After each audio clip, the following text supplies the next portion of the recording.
King's Row.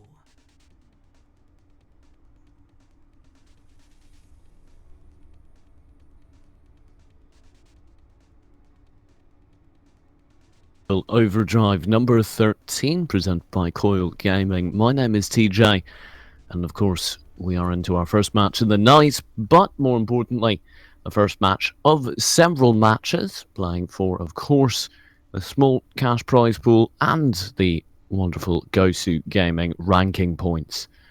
We're going to be getting into a match between, I believe, and let me make sure I say this right, because there is some drama about it. VV's Adventure and Team Forktex? I don't know. I'm going to stick with Forktex. I know that's not right, but my mouth cannot make the Nordic sounds I believe they were trying to get me to say. So we're just going to go with the path of least resistance and say this is Team Vortex over on the, I believe, blue side. And we will be having them face off against the VV's Adventure side, which is on the red or right-hand side. And we should be getting into our first game shortly. We do see, of course, a Widowmaker and an Honor over on the attack currently. That's a little bit out of the ordinary, but I'm sure the Widowmaker is probably just going for the strat where she and maybe a Hanzo go for an opening shot up top, and indeed there they go. And the question is, will they swap off now that their initial usefulness has been wasted? And actually they're sticking with it. Oliver on Mumbawati for a substantial time while the main push is underway. The first kill already going to Anagod as he presses very aggressively with the head evolution over on the Reinhardt, and he's now going to be already on the first capture point, and substantial progress now being made as they've already locked down a lot of the map. And it will be already the first carrot, the first tick of capture going their way. Vortex absolutely destroyed here as VV's Adventure lock down the first point and do look to be continuing that spirit with some very aggressive play already by Zaktor into the streets phase. And just like that, we're already underway in the payload half of this hybrid map. Now, that poor Lucio might have overextended slightly as he's been joined by a diva who will be holding the front line for a while, and there's the payload now joining the battle. This is typically the first choke point of the streets phase, and I do expect we'll see a proper team fight incoming here in a moment, as this Reinhardt will hold strong for a moment, throwing out a little bit of damage onto the opposing shields, and it's just really the Reinhardt shield battle for the time being. But there's the Earth Shatter and a very aggressive play followed by the Hanzo Dragon. That's a lot of kills rolling through. Hanzo at least getting credit for 4, but it was a team kill really on the combination of that Earth Shatter and Dragon. The full team ran through, and I really do believe that Lulish over on that Reinhardt deserves credit for that play, because that is the entire street phase resolved in one instantaneous team fight. And oh my, VV's Adventure are going on a absolutely spectacular adventure today. Yenshing now, suddenly they're all the way back at the very final choke point, really the very final hold, and it's not looking good for them at all as they do begin to scrape together a defense. This will be the surprise Winston coming out from the corner, but it's not a surprise Winston anymore as it's shut down by Lulish. Now the Widowmaker is still hanging out on top, dropping on kills. There's the Graviton Surge pulling in so many players. The Earth Shatter buys time, but it's just not enough because you still have this Widowmaker raining in damage. 3 kills on this point to secure the payload almost all the way through, barring any last-second dive. And indeed, there's the Transcendence joined by Winston diving, and this could be the whole very, very aggressive last-second push. And Soki and Sally already have the kills necessary to maybe hold on for a moment longer, but nobody's dealing with this Widowmaker hanging out up top. And there is the Hanzo answering back as the Dragon soars through. The payload will be converted. And just like that, the first round is over. And in a lightning fast, I believe that was full 3-point push in, I think, 5 minutes remaining. I didn't get a full look at that, so I was stalling for time, but that was an easy 5 minutes remaining, and I do expect that they will continue tearing apart this match as we do get on to the second half. They've looked dominant so far, and Team Vortex would need to pull something I haven't seen in them up to this point, because they just were unable to deal with any portion of that strategy. And especially Mumblewati hanging out on top of the buildings as Widowmaker was just raining in damage. There was nothing they could do, and he was just going, oh, there's a little head. Pop. And obviously, the whole time he was quite happily joined by anyone who would come with him on the magical Vivi's adventure. Now, we do see the defense coming in, and it will be this time Vivi's adventure holding with a Junkrat who's a little bit out of meta, I would say, and McCree who's not out of meta, but not usually seen on this point, and likewise a Mercy. Bit of a interesting composition, and I will certainly be excited to see how it works. Maybe they're just having a little bit of fun, given how easily they took that first point. And it will be the Junkrat actually lurking inside of this hotel in the early phase, leading out, and I believe he's just going to volley in.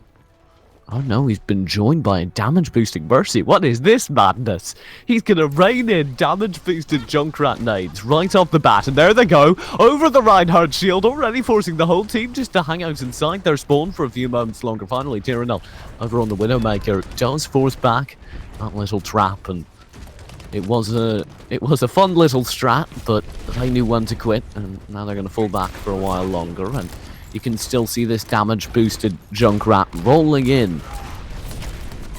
Well, damage-boosted Junkrat nades from substantial range here, shattering the shield and completely stalling the attack. Vivi's adventure doing a great job so far, holding. Tyrannel needs to get the opener here, needs to find an easy pick over here on Widowmaker, but this Reinhardt shield's being masterfully timed.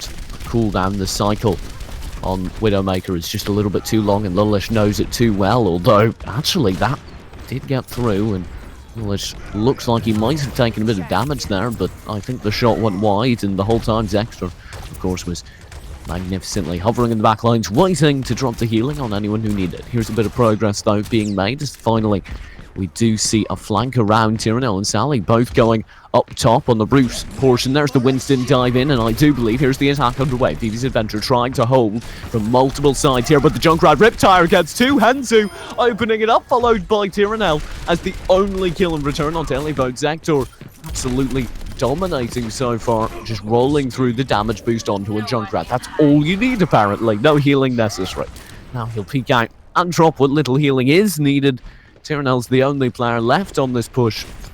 Oh, and he's being chased down by a very angry Reinhardt. Now, he will quite wisely fall off, because that Reinhardt was not messing around. And we will get into the second attack, but already time's dwindling. 2 minutes remaining on the clock. That's not ideal, certainly, and it basically means we're going to overtime, if even. As now we have the Winston yet again ready to leap in. This is typically a comp you use for diving, and I will be interested to see if Lucio makes everything they want work. There's the Winston, backlines nano boosted and potentially doing tons of damage. The sound barrier's dropped likewise, followed by an Earth Shatter. That could work brilliantly, but it's just not only 2 kills their way. Finally, the rest of the kills roll through, but oh no, the revive! And everyone's instantly back in the battle for Vivi's adventurers. They will be holding strong. Tons of damage rolling back. Mumblewati with 2 over on that McCree. Lullish with 2 to his name. Ilavote will grab a third, and just like that, 1 Mercy revive. And we're right back where we started with Vivi's adventure holding strong. With only 1 minute remaining. Excellent play by, I believe that was... Oh, they're gone now. They've switched off Mercy, so we'll never know. But I think that was most likely Zector, but I have forgotten. There we go. Nice use of the Graviton Surge Riptire combo, but it doesn't quite do enough damage to confirm any kills right off the bat. I think actually the Riptire might have been killed by the Primal Rage, which is quite spectacular. But it almost doesn't matter, because you can still see the kills going overwhelmingly in favor of Vivi's adventure. Zector is still staying alive like he did last time over on this healing character, dropping so many heals, and meaning that Ilavote over on Zarya can get kill after kill. Will be now Tyrannel. No longer a Widowmaker, picking up their own Zarya, frantically trying to engage 1v3 nonetheless. It's gotten this desperate, and with only 14 seconds left, they need this push entirely in overtime. And it's looking less and less likely. There's the Winston getting ready for the dive, and indeed there it goes in, followed by Zoctor. But oh, he's just slaughtered! Instantly gone, and the follow-ups are not there at all. It's complete obliteration. And just like that, our first match is all but over.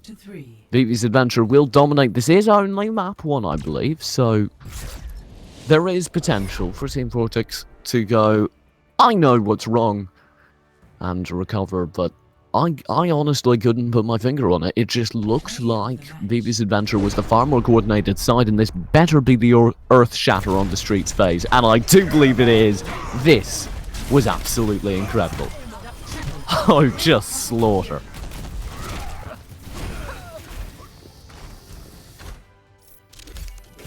And just like that, we will be out of game 1 and hopefully into game 2 in just a few moments. We are going to throw over to a lightning fast break while I go ahead and recuperate because I am all alone. But of course, we will be back with the Coil Overdrive number 14 in literally seconds as we roll into the second game on Lijiang Tower.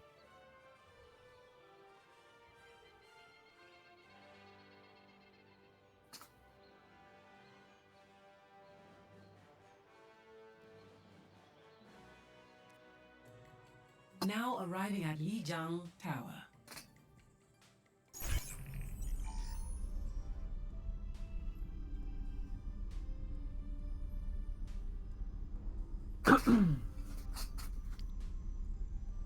Alright, and ladies and gentlemen, welcome back to the Coil Overdrive Weekly number 14. We are now on Lijiang Tower. I am still, of course, TJ or Esports TJ, depending on what part of the internet you see me on. And the stream is being run by the wonderful Huntana behind the scenes, making everything work. And we will be getting into game between Vivi's Adventure and Team Vortex in just a few moments. Vivi's Adventure now on the blue side. So any confusion that causes, they are now over there. And they quite dominantly won map 1. They were in control the whole time and they were not sorry about it. Now they've got a map 2 to win, and I do think that failing anything spectacular, it will most likely go the same way, because the lack of cohesion over on the Vortex side, once again, that's some Nordic word that I can't say because I don't make the right sounds with my mouth. Was I think just game ending. Elevote not opting for a Zarya this time, rolling around on Genji. There's the Winston dive in for the first initial team fight, and it will be so far so good. Mumbuati and Elevote both picking up kills for Team Vivi's Adventure, and now the point looks all but locked down as Elevote rolls through. Snags another kill, and it's just a cleanup operation left. It will be a D.Va all alone. Are they going to do the poor D.Va bait thing? Oh, they are. That's just mean. It will mean we do have staggered spawns. Yenshi going down. And the return will be a few moments late. Soki actually getting early pick on the Tracer. They won't be able to play off of that though, because they are down a member. So they'll be able to push in now as a unit, as a team, and make significant progress. There's Dork holding with the Reinhardt shield and rolling through now. Henzu from the air on Farrell will be able to pick up a free kill, make that a second. Dorke answers immediately back onto Elevote, and that could be a huge kill, but they're not stopping Henzu, who's now on a quad kill and absolutely dominating. Is that a team kill? It's very nearly, as I do believe Arnagod was doing quite a good job on Mercy that whole time. Henzu grabbing another low sushi will aid in the cleanup, and that should be the point now. 55% in favour of Vivi's Adventure, and actually there's a Primal Rage Winston inside the other side spawn. But oh no, it's fallen off of the map. I didn't see that. Was that intentional? Did he just decide they were winning by too much? Soki will be able to recover from almost going off himself, and now finally we do see Team Vortex trying to get back in. VV's Adventure, of course, on the blue side here as Eli Vogt rolls through with the Dragon Blade, but will be unable to make any serious connection. Never mind, double kill to his name. Lucici rolling through on Winston to try and clean anything up. Self-destruct will be contained by the Winston bubble. And 90% now in favour of VV's Adventure. This is looking less and less likely. There is the rocket barrage on the point from Henzu to snag anyone who could have contested. And I believe there were 2 kills that were secured as such. Just like that, 1-0 in favour of VV's Adventure on Lijiang Tower. 1-0.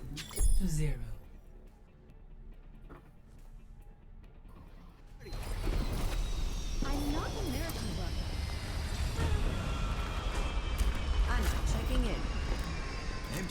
And I don't know what the answer to this is. I don't know what you do.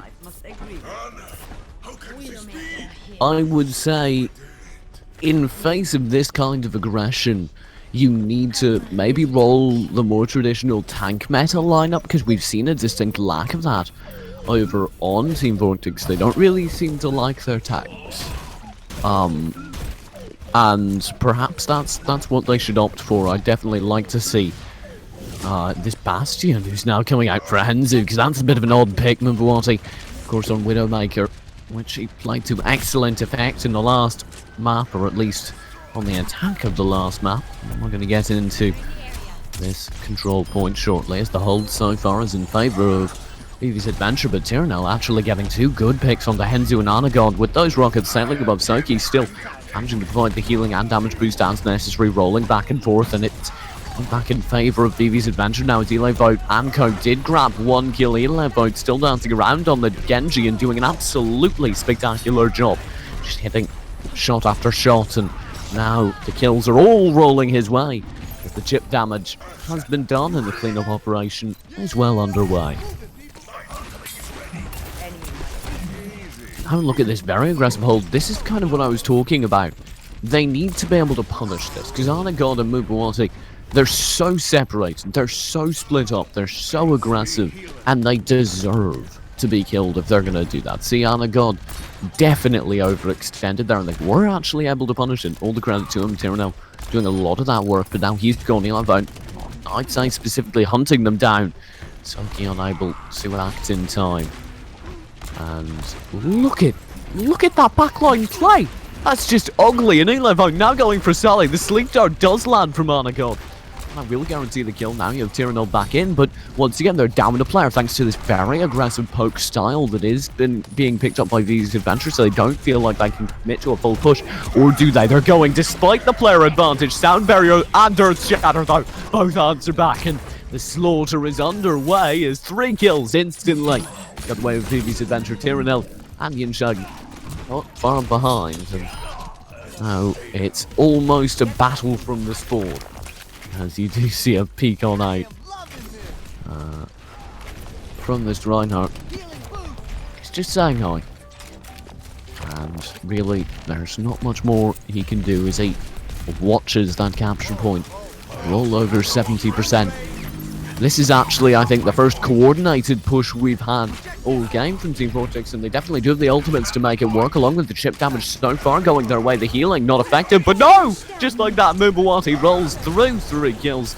Eli Vogt aiding, and they need to answer back instantly. Sally's attack visor was completely ineffective, and none of the other ultimates had an effect either, as VV's Adventure shut down what should have been an easy push. And now Tyrnell's left all alone, devastated, as he dives in going for the hero play.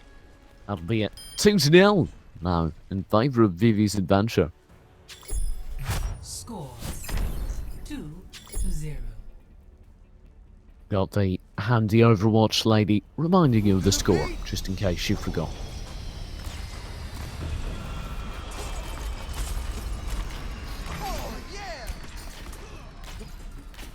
I said it last stream, I might be new to Overwatch, but I feel like I could do that lady's job. I feel like I can do it. You just need to show up in everyone's matchmaking game and say, score 2-0. Do a great job. I feel like she's getting too much credit, if you know what I mean. I'm going to be hopping on board at least. Henzu, because I'm curious what this Bastion is going to do, and the answer will be a full setup already. An absolute obliteration as he instantly destroys the shield. Yinchang and Co are so close to already dead. One kill goes his way. Zektor cleans up another move, whilst he uses the complete disappearance of a Reinhardt shield as an excuse to press the advantage. And what is this offensive Bastion? Absolutely obliterating any sort of defense that could have come from Team Vortex so far, as you do see. Actually, finally, a little bit of damage rolling back towards Henzu, but he's quite happily going to stand up now that he has the Bastion shield to buy him yet more time, and he's going to shred the opposing Bastion shield in seconds. This is just unfair. Tyrannel mid-air might be able to finally shut him down, but no, the Bastion turret is too strong, at least definitely when it has the aid of Mercy hovering nearby and ready to aid. There on the point is what remains of Team Vortex, and it will be so far nothing of note as they're slaughtered by Ulsish, Anagod and Co. There's the Bastion still set up on top of this boulder and still absolutely obliterating anyone who could challenge the mighty bird god as he holds for longer and longer. About now in front of body blocking or being a turret himself, who knows, who cares? He's the Genji turret of the century. And they are trying to evolve. I'll give them credit. You can see this Reinhardt shield leaning over the edge as I believe they're trying to shut down this offensive Bastion. But it's worth noting he has tank mode available at any instant, and I do not think for a second that they will hesitate to use that. As he drops back and drops a bit of self-healing, now using his more humanoid mode will still be effective. There is the tank mode, nano boosted, aided by the sound barrier. That could be incredible, but so far it's getting absolutely nothing. It's his team who are getting the kills. I'm so sad. I wanted the nano boosted offensive Bastion to be effective, but he was simply a mediocre force for his team. Now though, look at this setup. They're literally spawn camping with a Bastion. This is, I don't want to say unfair, but we're nearing that territory. Anagod, Zektor all rolling through. There's the Dragon Blade, sorry, answering back, and oh, off the map goes Lolish as he overextends. Anagod still holding the bridge though. You shall not pass, says he. And just like that, they do not. It'll be a interesting game, certainly. But Vivi's Adventure were having all the fun. Tyrannel was the sole bright spot over on Team Vortex, as he definitely did supply the DPS needed and, in odd moments, the heroes needed for his team. We will now see a full game complete, and as chat says, 2016 called. They want their double DPS back, because that's what just happened. And we never did see the tank meta come out, which kind of interested me a little bit. I would have been interested to see a bit more of a change toward tanks. We did see occasionally Winston, Zarya, Reinhardt, I believe, over on Vortex, but I would have loved perhaps a Diva rolling in there. A tank dive comp would have certainly been an interesting adaptation, but we never got to see it. And unfortunately, we won't see it again in this tournament as the Coil Overdrive 14 advances. Some bracket results from around the tournament. We have seen a number of matches get underway, and I believe a few have completed. But I don't see the results of them as of yet. Obviously, that game was quite quick. We will see Vivi's Adventure, though, advance to face Wolves Esports in the second round. Elsewhere, Inside Gaming versus Pale Rod is presumably underway. Rox is awaiting the victor of Baguette Esports versus Greasers, and Drift Kalubin, the champions of last week, are waiting for Panic Art Studios and Autodidacts to sort out who is the winner and the better Overwatch team. We're going to be back in just a moment with the next game in this tournament. Don't go anywhere. The Coil Overdrive number 14 will continue in just a few moments.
Entering King's Row.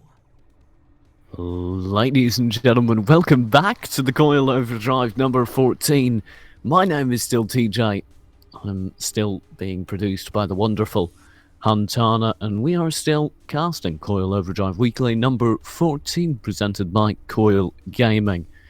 This tournament is, of course, for the small €60 cash prize and for the wonderful Gosu Gamer rankings points, which I'd say are arguably infinitely more valuable because a reputation is all you have.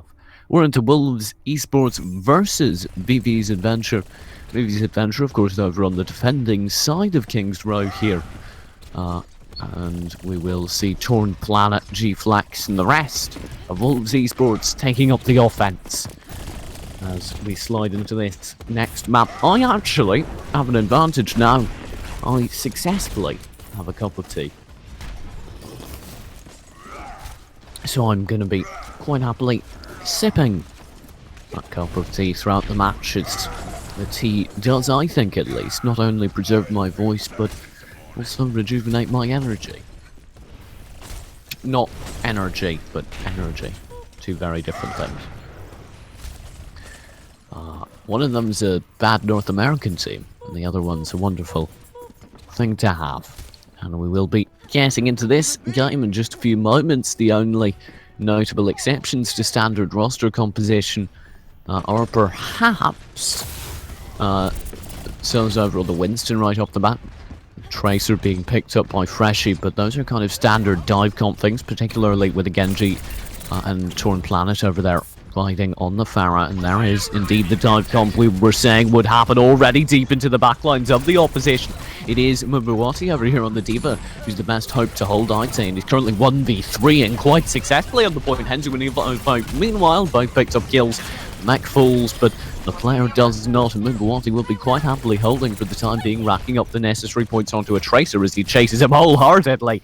And indeed, that poor Tracer will be shoved all the way off the action and shut down in the very, very far backlands as Arnagod comes out of the spawn and goes, oh, hey, hello. Now, it's all down to Zector and Kite for a successful point hold. The dive comp didn't work the first time. Do you think it'll work the second? I'd argue that I'd like to see something different, something innovative. Given how badly that first didn't work, we will see the mech coming in time from Mbuwati, and that could be a good call. Henzu over here on the Roadhog is being forced to fall back. And now peeking back around the corner, Mbuwati and Henzu both grab kills. There's the hook on the Torn Planet there! Excellently played, and he even shuts down Freshy for a triple kill. And a great time so far to be a Roadhog. As he falls back now, he will, I'm assuming, be quite happy and return to the fight from this close range corridor inside the ticket booth area. Now, there is another hook, going wide slightly thanks to a defense matrix and Reinhardt shield. One didn't get it, the other would.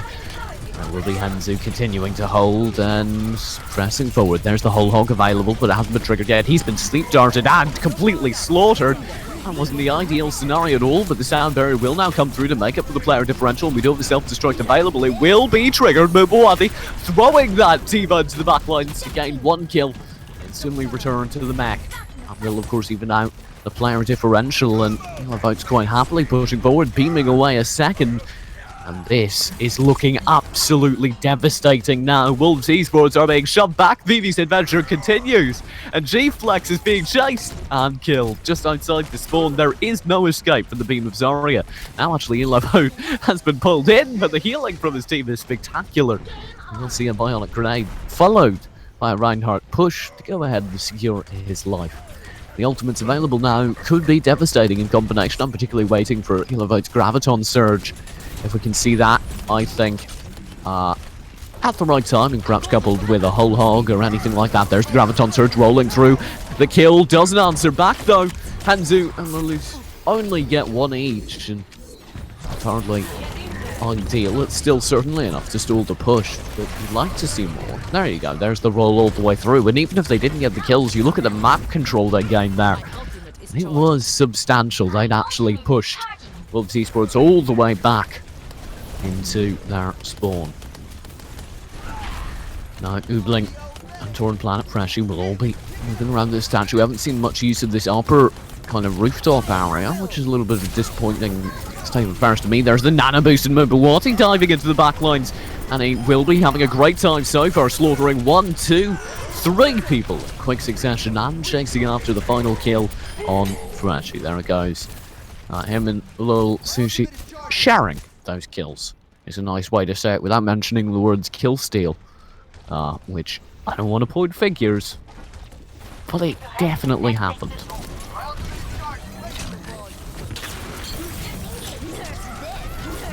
There's 2 Diva ultimates, self-destructs rolling through. One grabs 2, the other gets nothing. Mobawati is the one with all the kills, and now he's continuing to advance with a quad kill to his name. And that will be slaughter for him and the rest of the team. Overtime ticking down, and Wolves Esports never even got on the point. Baby's adventure, Score. as Twitch chat says, look a cut above.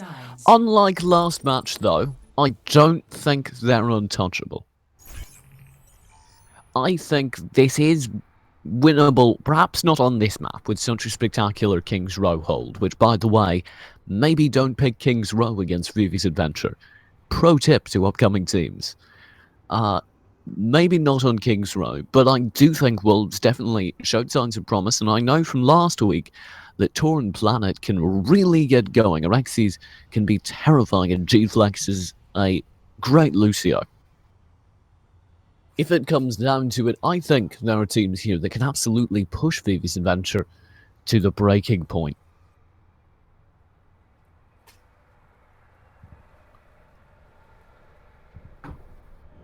And one of them might very well be Wolves Esports. Before you ask, because I know you're hanging on to the edge of my every word, thank you Twitch chat, my tea is great, it's excellent. It's just the right level of warm, and the milk in it is just the right amount, because you want enough tea that you build up, like a solid block of tea, and then you want the slight flavouring of milk. And then sometimes you just dunk a ton of milk there, but if you want the caffeine, if you want the really strong tea taste because you're tired or something, which I am, then you throw on the milk on top. Thank you for asking, chat. I know you care greatly about my tea. We will be seeing the second half of this game underway. Of course, now on the offense is Vivi's Adventure. Pretty standard. Mobawati is the player to watch, I'd say. Last time we saw him play King's Row, it was terrifying. On defense, mostly standard, nothing I'd say out of the ordinary.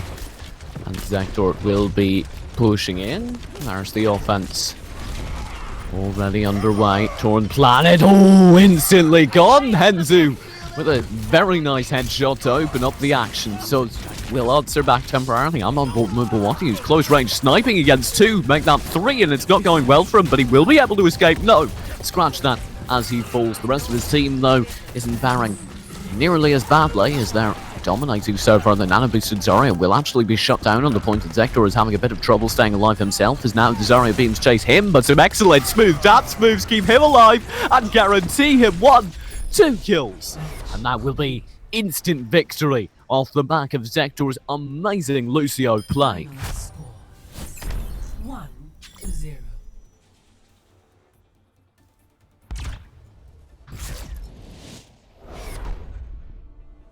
Vivi's Adventure wins. It sounds so positive. That's why they're winning. Vivi's Adventure of the power of positivity.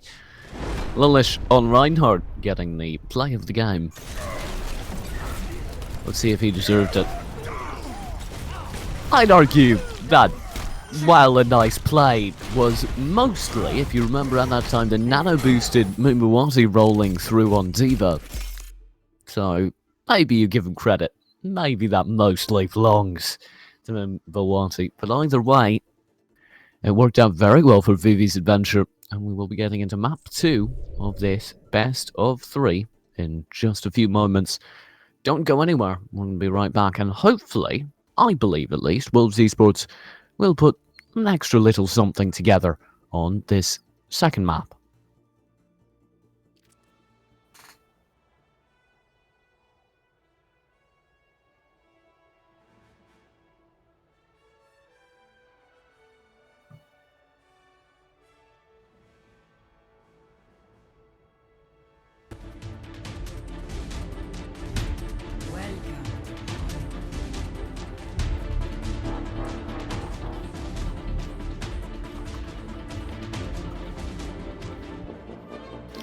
Ladies and gentlemen, welcome back. We are on to map 2 of 3 and we're on Hollywood. Vivi's adventure. Terrifying so far. Now having to deal with, well, unfamiliar territory at least. Hollywood, of course, a hybrid map can go very dominantly in favour of the team that gets a quick first point capture, rolls through that payload. You can get a lot of ground into the streets or set phase very, very, very quickly. That town just disappears behind you when you break through the opening phase. But hopefully we will see a nice hold out of the defending side of Wolves Esports. They are down one map in the set. They do need an answer back, and they're putting their hopes on G-Flex as a Symmetra rather than their standard healer. The only healer they currently have, the Rexy's on Ana, which should be more than enough to hold. But we will find out. On the defense, we do have Mubawati, who, go figure, has been drafted into playing D.Va. It's kind of an interesting player to go ahead and play D.Va because he is so good at aiming. We've seen him play terrifying Widowmakers. And D.Va's, I don't want to generalise, but typically not considered a high aim character. So many of the Symmetra turrets instantly gone on offense. I don't entirely agree with the placement of them, as we're already underway. I'm on board G-Flex, frantically trying to place more turrets, trying to just get a little bit of damage to support his team, and he does seem to be managing to do so far. There's the flank around the backside, and it is working very well so far. Suz will be able to get one in return, but Mubawati with 2 on the offense is having an absolute field day. There's Anagod hanging out, and I haven't dealt with him, which could be disastrous as Suz eats a sleeping pill and will actually be forced to return to the main field of battle. It will be looking very, very good now for the defenses. They do manage to hold for the most part. It's only Anagod remaining. Does get one for an even trade, but will be a successful defense from Wolves Esports by the skin of their teeth, as they do manage to go ahead and fall back. It will be a question of whether or not they have the rest of their team there in time. Which I like to think at least they should be able to.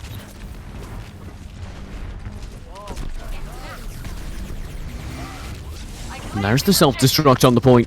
No kills come from it. Torn Planet inside this building will rush out now. Nana boosted, Reinhardt on the point. He can't get anything though. There is the Reinhardt battle, and the kill will go through. Next, onto Eli Vogue with another confirmed kill, and the double kill to him. Oobling and Freshly both picking up kills as well will guarantee a second hold for the team. And now it's just Suz on this Pharah in the back lines. He'll be chased back, and he will be quite happily returning to the battle now. Self-destruct available. I'd expect it to be bullied into the back lines here in an attempt to go ahead and kind of hold early. There's the Earth Shatter for the entry. That could be disastrous. I'm still waiting on the self-destruct. I think it's the answer they need, but Anagod, and the rest of the offending side have very easily gained the point, as the kills now all roll through. Torn Planet was the only answer back, and it was too little too late, as he falls as well, and the first capture point will be guaranteed. However, the nature of this capture does mean, the way Torn Planet and Suz, I believe, held on for a moment longer, does mean the streets phase should be hotly contested. I cannot wait for that, as I do think we will be happily getting that in just a few moments.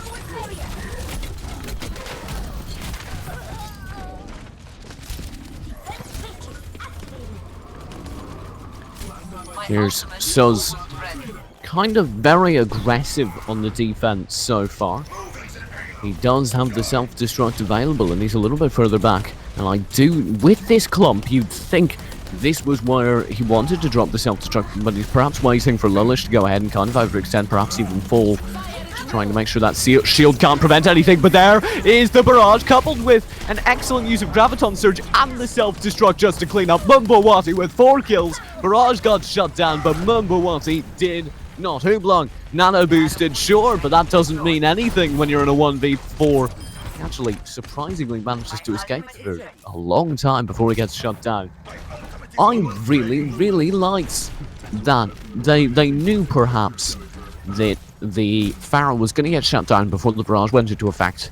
Just as range from is of course my favourite kind of Pharaoh ultimate, and happens perhaps a little bit too much for their comfort, so they weren't afraid to go ahead and commit 2 ultimates to destroy. There's the self-destruct and Earth Shatter, and answer back, and Sos does manage to get 3 on the very aggressive play of Jordan Flana. Will help secure that now, falling back and aiding in the destruction of Mubawati's mech. That will be a little bit more time bought for his side, and indeed Mubawati chained in and slept at the same time. Oh, this is so mean. I hate this tactic, but I love it at the same time. Mubawati will finally be put down, and the point will be held. Wolves putting up a much stronger showing this map, and boy do I enjoy it.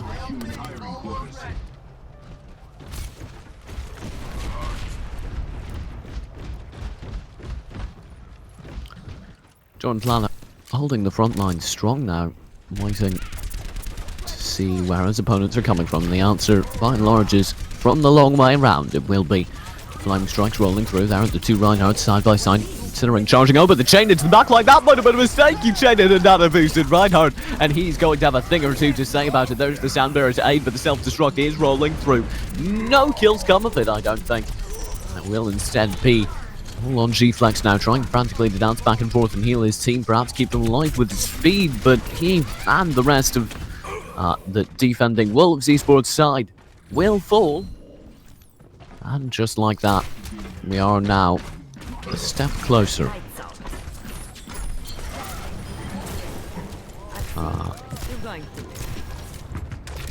No, Oolong will be very aggressive.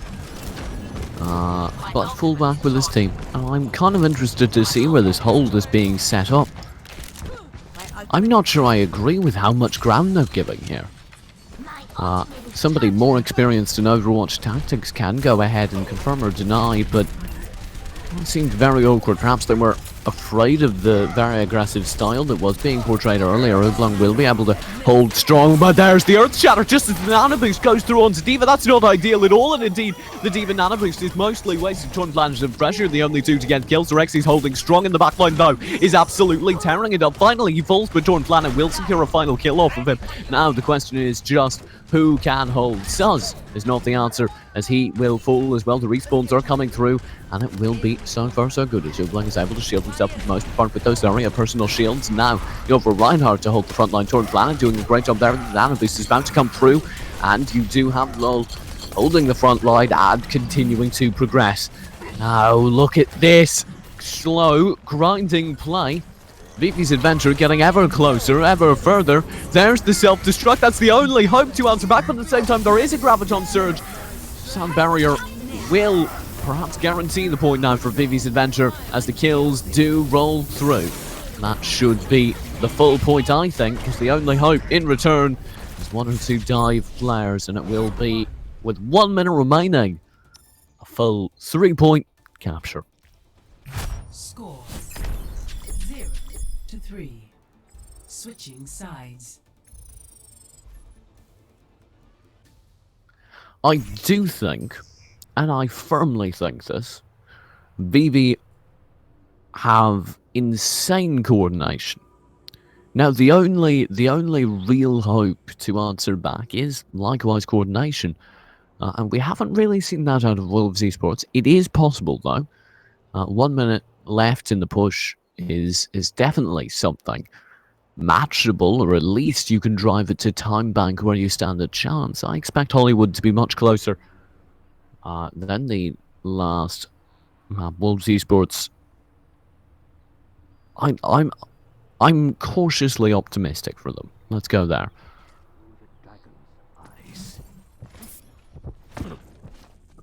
Of course, they're also on the brink of defeat, so it's not just another capture point, not just another map. They need to win this in order to keep their hopes and dreams alive in this Coil Overdrive Cup number 14.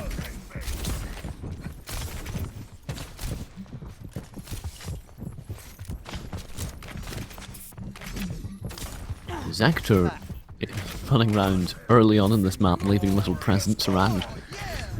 It's like Christmas, but I'm getting presents.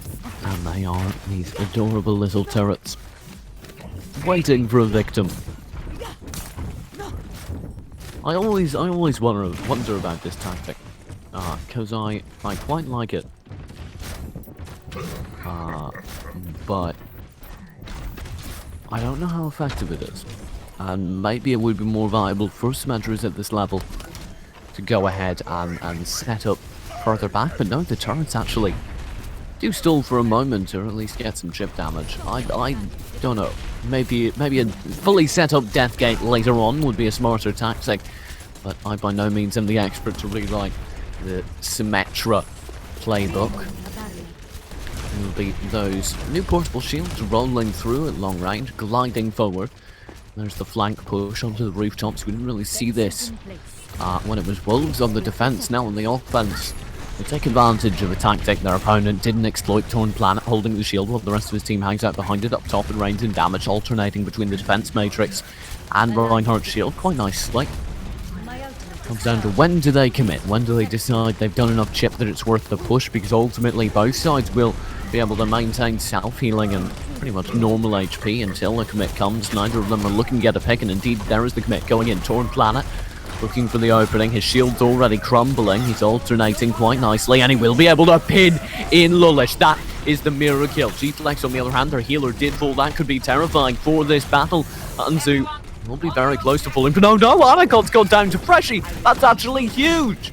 And those huge plays will open up the rest of the match. Wolves Esports, suddenly this is possible. Oblong though, he's not having a very good time. Freshie's barely maintaining his self-heal, but the capture is underway. One carrot confirmed almost at the second tick. G-Flex now rolling in to provide the healing for his side, and I do believe they'll fall back. This is the right call. Patient, slow and cautious, which we want out of Wolves Esports on this point perhaps, because they've already got one segment of capture, and they're smart enough to know they're not going to push the second, so they just fall off, play it safe, return to fight another day.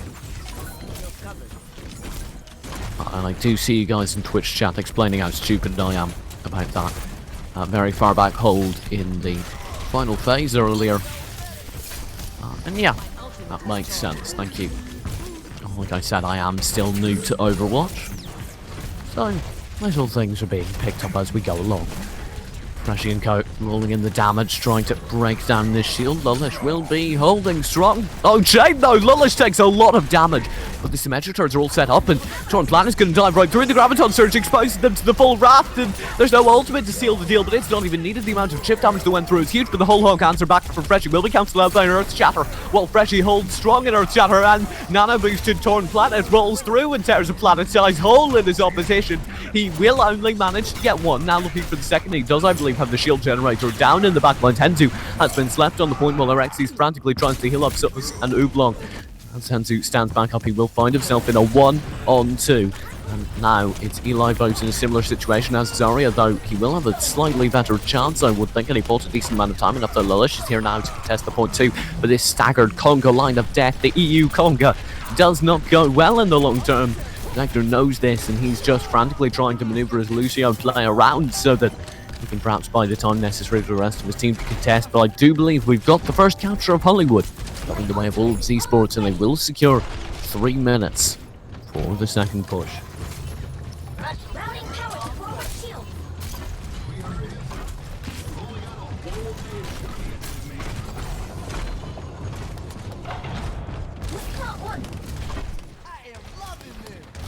And Watty hanging out on the rooftop, so this streets phase, as you typically do with your line of sight DPS character.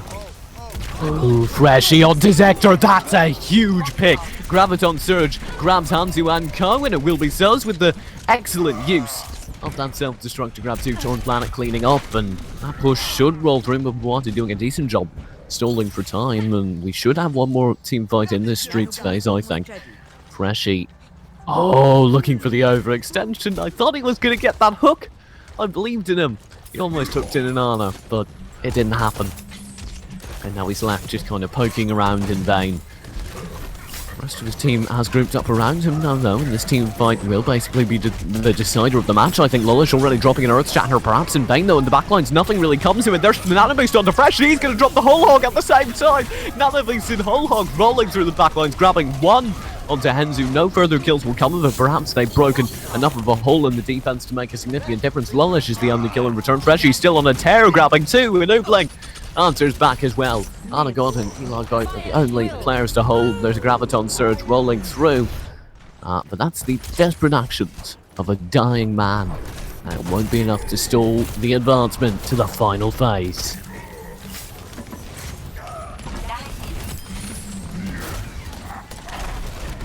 Freshy and Hansi are now the next two players to go ahead and contest. Lullish will be playing a little bit far back, I'd say, but as it was explained to me, this is all just grouping, being careful of the aggressive play. I want to see the action! I want to see it go! And Lullish will now oblige me as he goes ahead and pushes kind of aggressively. With his team perhaps not as behind him as they should be, but now this is great news because it's a flag play. That's what it was all along. The sound barrier goes 3 Nano Boosts in return. Earth Shatter will perhaps cancel out some of the effect, but does manage to snag Torn Planet, who still manages to get one kill to his name in the Nano Boost and allow Oobling to get a second. Now it's all down to this right hard battle, and it does go the way of Torn Planet, and we could go to overtime on this second map because it now looks like Time Bank is an almost secured possibility as the Suzz's self-destruct time to a Graviton Surge does get 3, and this payload is nearing completion for the sides of Wolves Esports with a solid 1 minute 45 in the Time Bank. There's the kill from Lullish, trying to stabilise, but Alexis has secured Mumbawati in return. Lullish is the only player who can really hold here. Zektor is healing him the whole time though, so it might actually work out. Suzz not having the time of his life here as this mech crumbles, and he should fall shortly after. This could be huge, actually. I was about to call this over early, but we still have one more hold in a fairly comfortable choke point. I'm not quite as confident as I was a moment ago. Now, Torn Planet will look to break through. There's Torn Planet leading the way on in, and he does have a side of ultimates behind him. G-Flex and Torn Planet both sitting on top of their own respective ultimates on Reinhardt and, of course, Lucio. There's the Earth Shatter rolling out. Hunzu should fall, but no, we'll be able to pop May in time, and it's Suzz trying to hold desperately, but Oobling and Torn Planet were able to get one. There's the Graviton Surge down back, but there's no capitalize. They get so much work potentially done, but they're not able to capitalize on any, and now G-Flex drops his sound barrier. There's the Diva ultimate raining from the skies. Hit won't get anyone. Torn Planet should be able to secure Mumbawati nonetheless, and Arexi's whole hog is frantically trying to push people off, but are these ultimates being wasted? They're popping them because they think they're close to completion, but all these light mobile characters are dashing back onto the point and stalling so very well. What is this madness? Wolves Esports, they've been on the brink of winning for so very long. They finally shut down Eli Vogt. Henzu diving into the point, will use the main wall to get an elevation advantage, but he's unable to quite take the point. There's the ultimate drop nonetheless though. That could be huge. 5 players locked. It's still almost not enough, but it will be enough now to grab 1, 2, 3 kills. Graviton Surge in return. No capitalize comes through though, and Winston does tank the point in time. There is the ultimate raining from above. The self-destruct for its zoning potential overtime has been secured, and despite the massive lead going into the final few seconds, Wolves Esports have somehow lost all of it. Suzz does grab 1, but they're now in overtime. They need to hold this point, and Torn Planet's HP is dropping. Nonetheless, they will still manage to get it through, but that was an incredible almost 2-minute hold in the final few seconds of that point, which guarantee now as we go into Time Bank, all the pressure is on Wolves. All of it, because they had almost 2 minutes, a solid 1 minute advantage, I would say, over the VV's Adventure side, and somehow they conquered that point. They made it happen, and they managed to hold for the full time. The push was completed, but only in overtime, and that could be disastrous. And I do definitely think they've got their heads in their hands, and some of those ultimates, it looked like they were being kind of used spuriously, just because they thought they were about to win. Premature celebration, perhaps, to get 1 or 2 kills, but the respawns were so close that even though they had 4 people down, 3 of them returned the next instant. And that guaranteed that now as we head into the final bit of offense, Wolves on the defense need to hold for a solid minute and 3 seconds in order to guarantee their hopes, their dreams to stay alive for a moment longer past the time bank phase and into overtime. They are, of course, down a map in the set, which means they so desperately need to win this one. Keep their dreams alive, as I always say. Mbuwati returning to the field now. And will press around the corner, leading the way with Diva. Joined by the rest of his team. Now they're going to go for this round the back play. And now onto the roofs, actually. I was about to call round the back, but roof play it is. And Torn Planet holding strong so far. The chip damage rolling through. There's the commit. This is the fight for the game. Hensu and Co. They all dive into the backline. Focus 1 or 2. Train evenly so far. The Reaper will be shut down. Maybe. No, he's still rolling strong himself. Does grab on. G-Flex with another on the hold. Eli Boat and Mbuwati are the only players on the point. And Torn Planet is tearing a planet-sized hole in the offense. Mbuwati's the last one alive. And that's it. Hensu now sulking back to his corner, and that's a solid hold for the defense. Oobling don't overextend here. He's done well so far, but you still have at least one more team fight to go. 10 seconds remaining on the push. Make that 9. They need to commit now. Are they not going to push in time? 5 seconds left. Mbuwati needs to dive and make that 3. Mbuwati has tagged the point, securing overtime. Eli Vote now going through, but this is it. This is for the game. With overtime in effect, there's the Earth Shatter on the point. Torn Planet trying to hold strong. Studs, Freshie, Torn Planet, they all grab kills, and somehow Wolves Esports do look like they've done it. Hensu will be solid hope for his team. There's the sound barrier rolling through in overtime. Should they secure in just a moment as the Graviton Surge does pin Mbuwati to the wall. There's a very aggressive self-destruct for the zoning potential, and overtime slides all the way down, and somehow Wolves Esports have done it. Despite that disastrous last point, they have survived the time bank phase, and that's a 3-3 scoreline.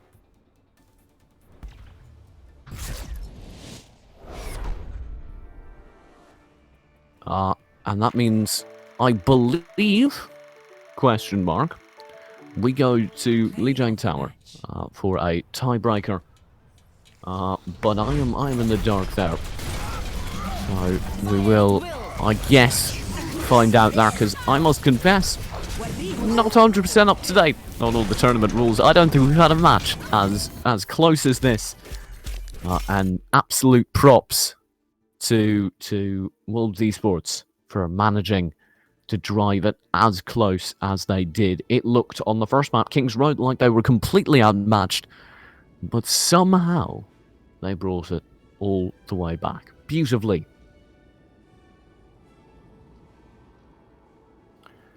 We will be going to a quick break, I think, before we get into the tiebreaker, and we will be returning with the tiebreaker for the second map, and then, if needed, the third map between Wolves Esports and Vivi's Adventure in the Coil Overdrive Week 14 in just a few moments.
Now arriving at Lijiang Tower. Ladies and gentlemen, welcome back to Coil Overdrive, week number 14. My name is, of course, still TJ, or Esports TJ, depending on where on the internet you see me. I've been having a great time watching this match so far. If you are just joining us, Wolves scraped out a very narrow draw after the first map was a dominant win for Vivi's Adventure.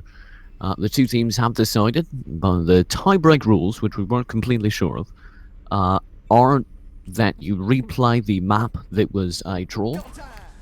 So the two teams have decided they're going to go ahead and play Lijiang Tower, the map 3 of the set, and if Wolves win, then the tie-break map will be played. So basically, if Wolves win, then it matters, and they will go back and replay the tie-break.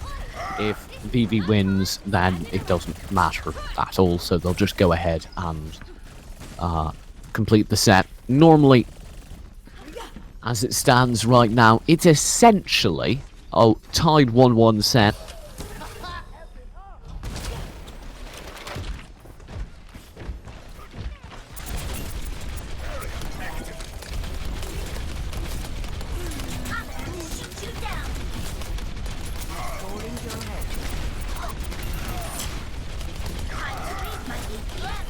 Actually in the team name, I think it's just a normal adventure, but I want it to be a magical adventure, and it certainly has been so far. Torn Planet already falling to E-Live though, sending him on a magical adventure of his own.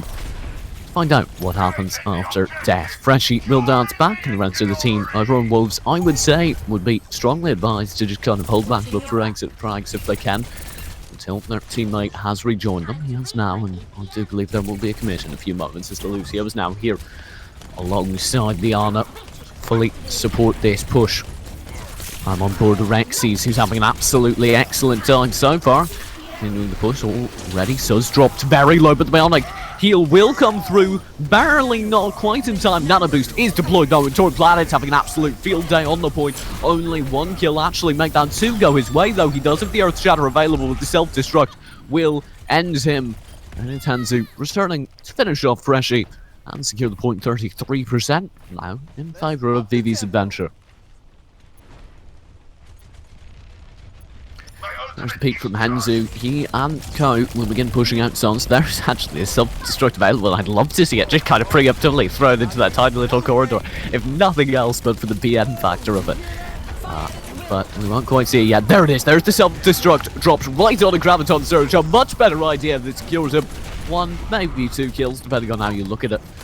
Now we will push into the backlines and slaughter Torn Planet, without Torn Planet really being aware of it. Falling back using the defense matrix, he'll be quite fine. And the hold will remain strong for Vivi's Adventurers. They're now at about 60, 70% and climbing. There's Freshie peeking around the corner, and Vivi's Adventure are showing off exactly how good they can be at these holds, as now you see the Graviton Surge in return. This is where we need to see something spectacular come out, but it really hasn't, not yet. There's Hanzu, grabbing 2 kills, Lullish with a 3rd. And sadly, Torn Planet is yet again all alone and defeated.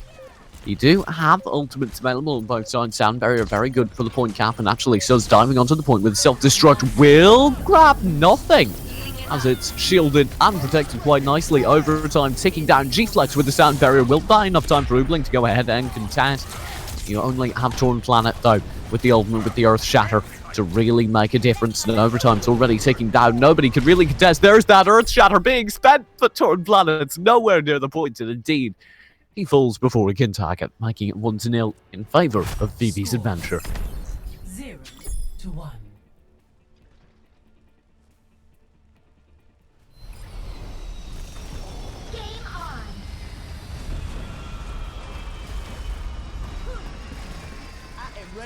Hanzu and Co are all ready to go now, and they will be picking up kind of what you'd expect. If it ain't broke, don't fix it over on their roster. I'd love to see some instant adaptation coming out for all these control point maps, these capture point maps that we've seen. Perhaps a bit of struggle on for teams facing Vivi's Adventure. They do seem to be very, very good at just locking down tight choke points. Coordination is definitely their strength. So I'd love to see something that could perhaps break that up. Freshie will be dealing with a tracer in the backline of Mubawati, doing an excellent job just sandwiching the opposition, and they're not paying attention to him, which means Eli Vote only has half the team now. Is it split up by some excellent tracer play? This is masterful. Mubawati dances back and forth right behind the whole team, attracting attention, drawing people up, and that means that maybe 2 players focus him, and the other 3 to 4 are left in an impossible situation. Will be the first team wipe rolling through, and as the staggered respawns come through, yet again VV's Adventure has the capture point, 6-7% in their favour. Torn Planet will be holding strong, throwing out a few flame strikes, and now beginning his presence all the way forward. There's that Zarya beam rolling through, but Mubawati has already dived into the backline and gained 1 kill. There's Torn Planet falling off the map, but he brings Lilish with him, I believe. And Freshie will grab Mubawati, but Dector and the LFO both grab kills in return, and look at how aggressive this is. This is not ideal, to say the least.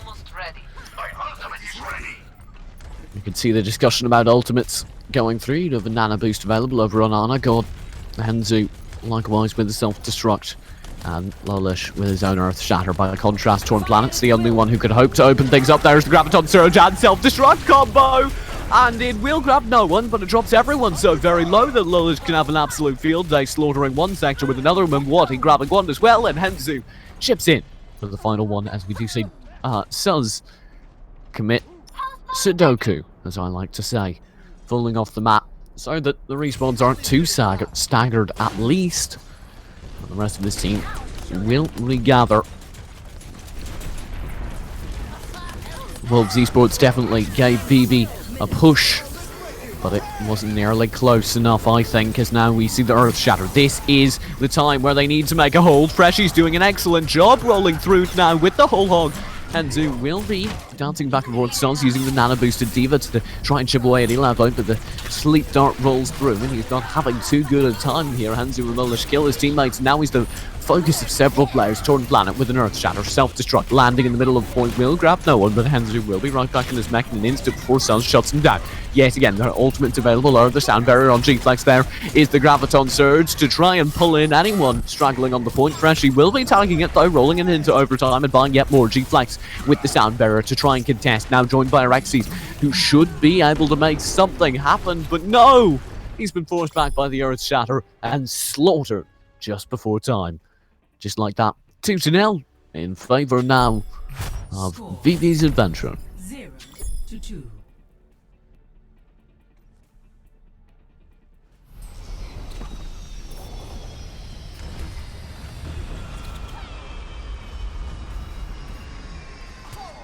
We did talk about Wolves Esports as the losers, and so far it's definitely looking like they might be, but it's worth noting VV's Adventure tore through their first opponent. There really was no competition. This time, Wolves have definitely made them play the game seriously. We won't see any offensive bastions, for instance, and I'm quite happy to see that. I do think actually a lot of this comes down to the first capture.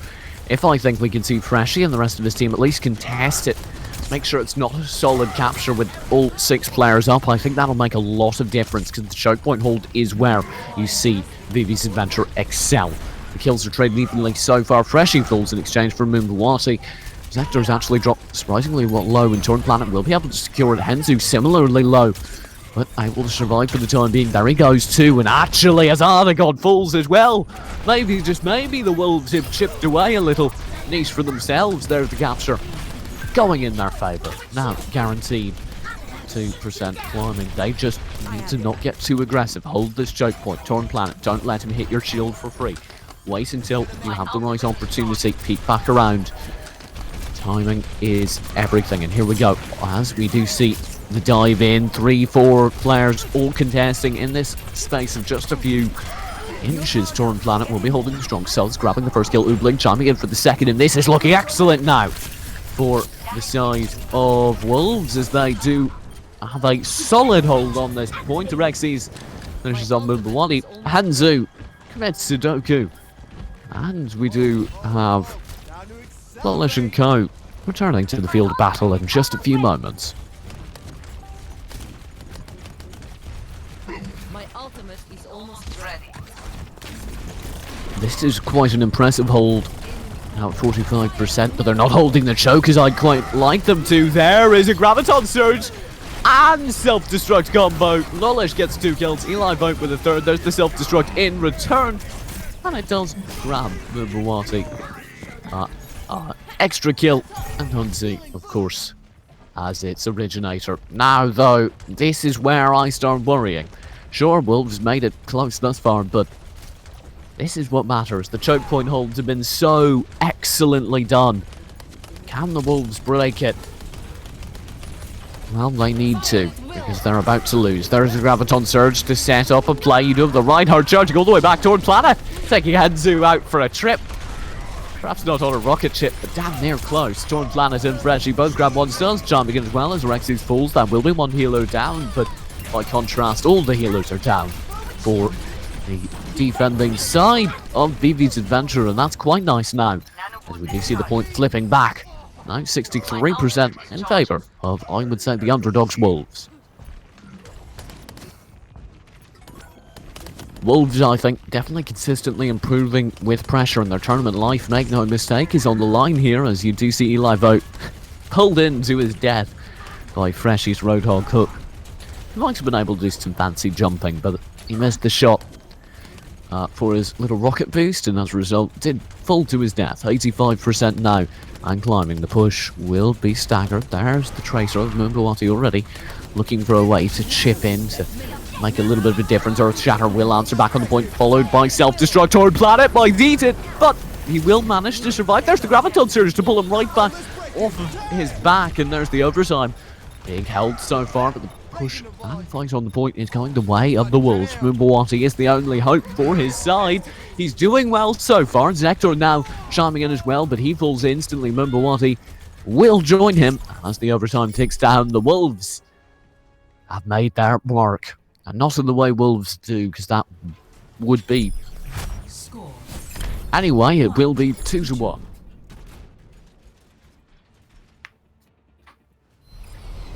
Twitch chat is asking when the Rocks game will be streamed. They're playing in the semi-final and will be off in just a few moments after this game, I believe.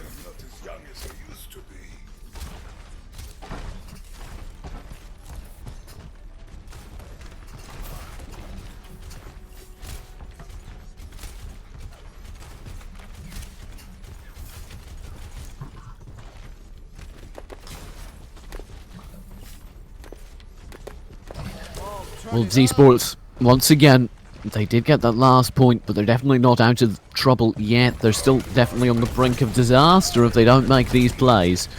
That's a Rexy's over on the Ana, who I'm watching currently, because his support can mean the difference between victory and defeat. Pouring out DPS and healing all on the same character. Ana is definitely a key part of the meta. So far, the Bionic Grenade and Sleep do manage to get a little bit of offensive pressure out, and the point so far is going in favour of Wolves as they do manage to lock it down. It will be the healing going a little bit short though as Torn Planet does fall to Lullish, and that could be where it all unfolds, as now it's looking absolutely critical. Freshy only gets 1 before he's blown off the map, and oh no, Henzu, Eli Vote secure the rest. It's all out Doobling here, testing as best he can, and to his credit that's a fair bit, but he's been shoved off the map, and it's not looking good or likely for the defending side now. Wolves on the brink of disaster, maybe. I think disaster just waved hello. Now 20% in favour of Vivi's Adventure. There is that excellent use of Graviton Surge, and the slaughter rolls through. Absolute obliteration. Oobling does. Oobling again. They all grab kills. Torn Planet will shut down Lullish. Number 1, he's the only damage back, and capture point flips in favour now of Wolves. I said they were on the brink. Well, they might have teetered back, because now they have at least a fighting hope. They need to hold this choke point though for at least one team fight in order to even match the amount of capture that's already gone against them. Lullish will be pressing through to Torn Planet. That shield's got to be crumbling. Defense Matrix will buy him a little bit of time, and shield recharge, and he's going to indeed pressure There is the Graviton Surge though, rolling through Oobling and Co. They all full Moonblawati, grabbing 2 kills, self-destruct. Mostly ineffective. Freshy though, Hunter's immediately back with 2 kills of his own. The nano-boosted Suz gets absolutely nothing as he goes from a Sleep Dart to an Earth Shatter, but it doesn't matter because Torn Planet still answer back. Henzu though will grab Torn Planet and it's all down to Suz, and he cannot hope to capture the point. G-Flax tried to make the hero play, perhaps overextending. The other team definitely thought so as they grabbed a free kill on him and Oobling. The support or team play they needed. Freshy will be the first player to go ahead and peek out around the corner again, and I'm not quite sure he should have the confidence to do that. As you do have an almost full ultimate stack over on Vivi, and what do you have in return? Moonblawati throws out a pulse bomb. Freshy dodges it barely. There's the self-destruct though. Much further forward, Torn Planet should survive thanks to his shield, and the rest of the team will push forward. I'm on board Freshy now as he presses forward very aggressively, tries to hook in Sector, isn't able to do so, but is able to do a decent amount of damage as you do see the pulse barrier, or sorry, sound barrier going down. It is a close range battle against Tracer then. Oh no, Freshy can't win. Henzu and Eli Vine clean up the rest of the kills, and the poor retreating Arexis falls as well. The point, G-Flax made it that far, but no further will he advance. 88% now. And the game, the tournament life of poor Wolves Esports on the line. 96%, and they need to make this happen fast. But oh, the Tracer Pulse Bomb Graviton Surge combo is hugely. And Moonblawati and Hunzu all grab kills. The point is being secured for a while by Stuz, but he falls to the combined pressure. Overtime's ticking down.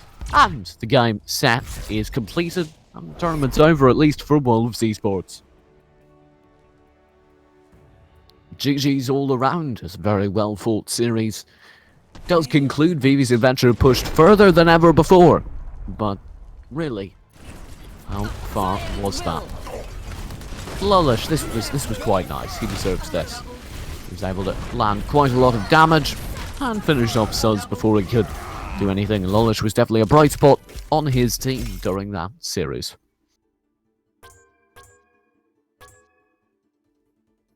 My name, of course, was TJ. This was the Coil Overdrive, number 14 by Coil Gaming, and we have a whole bunch more Overwatch still coming your way, as we have not even reached the semi-finals just yet. For anyone who has been not keeping abreast of the results, this is what has happened elsewhere. Driftkluben beat out Autodidax to advance to their semi-finals, where they will now face Vivi's Adventure. The match we're going to be watching, though, is Pale Golden Rod, who beat out Inside Gaming, the finalists of last week, to face off against Rocks in their semi-final. Rocks, of course, beating 2-0 Big S Esport to get there. We will be back in just a few moments with Rocks versus Pale Golden Rod. Don't go anywhere if you're watching in the Twitch audience. We will be back momentarily.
Traveling to Nepal.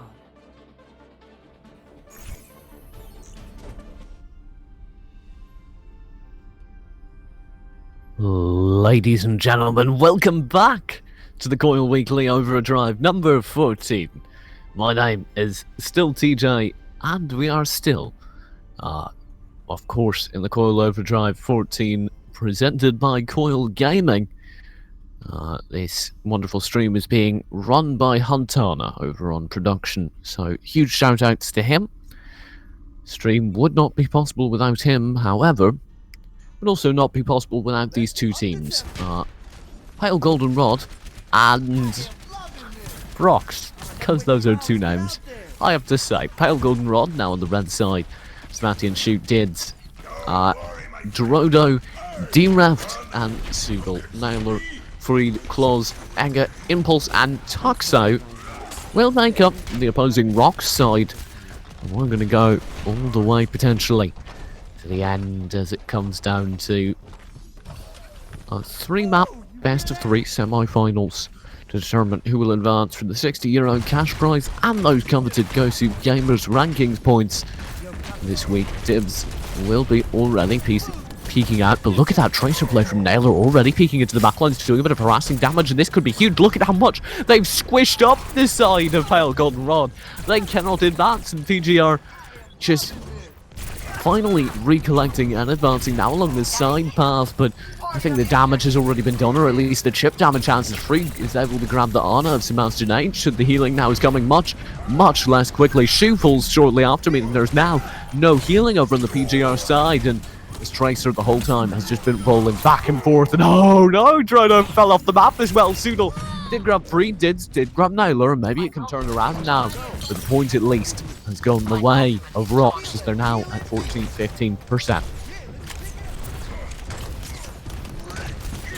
PGR answering back. Shu will be the first player onto the point, and he's already managing to flip the point back a little bit in his direction. It will be a little bit of a dive and attack. Claws now joining the point fight with this Reinhardt shield up and available, but he needs the aid of that Graviton Surge, which has come through. Did sure managed to get 3 for his team, but it's all rolling back the other way now. There is inside that time. Little has a bit of a hold for a moment, however, Strudel will be forced to stroll out and do a little bit of damage the old-fashioned way to clean up all the kills necessary and guarantee the point will flip now in favour of PGR. 6, 8, 9% in favour as they do now begin to chip away at their own victory here. So will peek around the corner. Here he is, chipping away and breaking a Reinhardt shield, hopefully.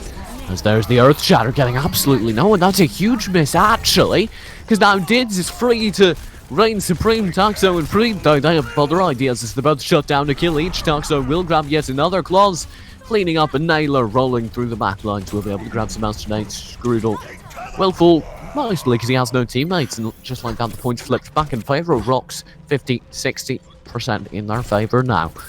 There's the respawn for the next point fight coming in momentarily. Nailer was contesting, but he wasn't able to fully fight just yet. I am aware on the stream there is a bit of an FPS lag. That does probably come down to a momentary Twitch issue or internet issue. Either one will presumably be fixed by our wonderful Huntana over the course of a few moments, so do just bear with us. Okay, we'll drop the sound barrier on the point at the same time as the nano boosted Claws picks up 3 kills. And together they are able to go ahead and secure the point in favour yet again of Rocks. 80-90% now going their way, and this is getting very close indeed. There's the Earth Shatter preemptively used, so Droidic can go ahead and grab the Lucio on the other side, and indeed he will fall early to Toxo. He's doing a great job holding. There's the self-destruct, but it's too little too late. Toxo will just grab 3. Sealing the deal 1-0 in favour of Rocks. 0.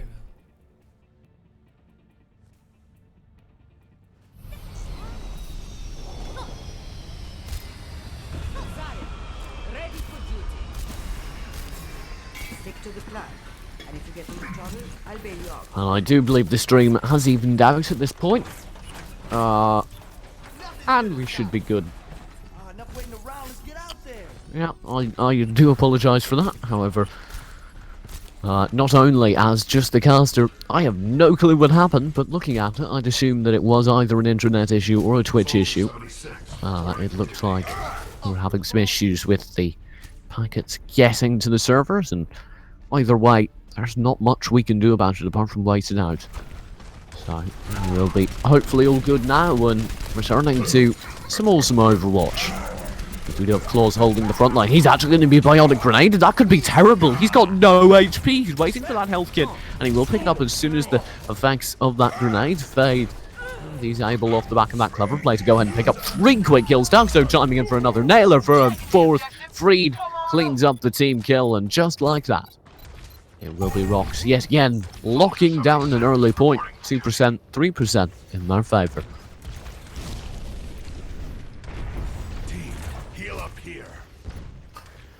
There's the respawn wave coming through, opting for the roof pass. Very favourable, at least on this map. Teams love to use it. Soodle and the rest of Pale Goldenrod, because that's a team name, are certainly no exception. Green will hold strong. There's the dive in by this Lucio. Nailer, though, has already grabbed the opposing Roadhog, and that's not an ideal opening, and neither are all those kills being instantly cleaned up. Freed having an absolute field day. Roadhog sure loves grabbing Pale Goldenrod members, and he will be able to go ahead and secure a 40% capture now. Rocks looking indeed very strong so far.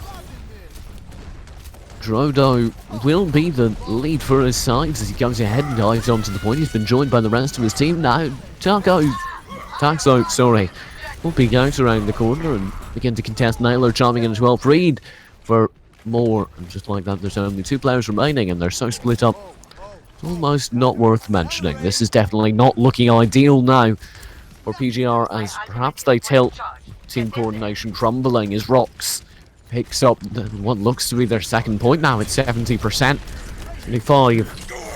Claws will drop the Earth Shatter and dive in. This will be answered back by an Earth Shatter. It's completely in by the shield. The Graviton Surge won't be able to secure this nano boost. In Reinhardt of Drodo, who's broken free with an excellent use of charge, and he's looking for his second kill. Soodle, though, is the only player to be able to grab kills for his son. He's got 2 of them.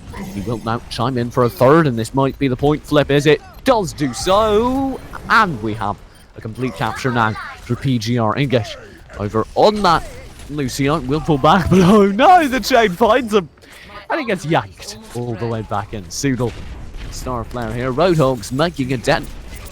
We'll see about the most recent patch as a change to that.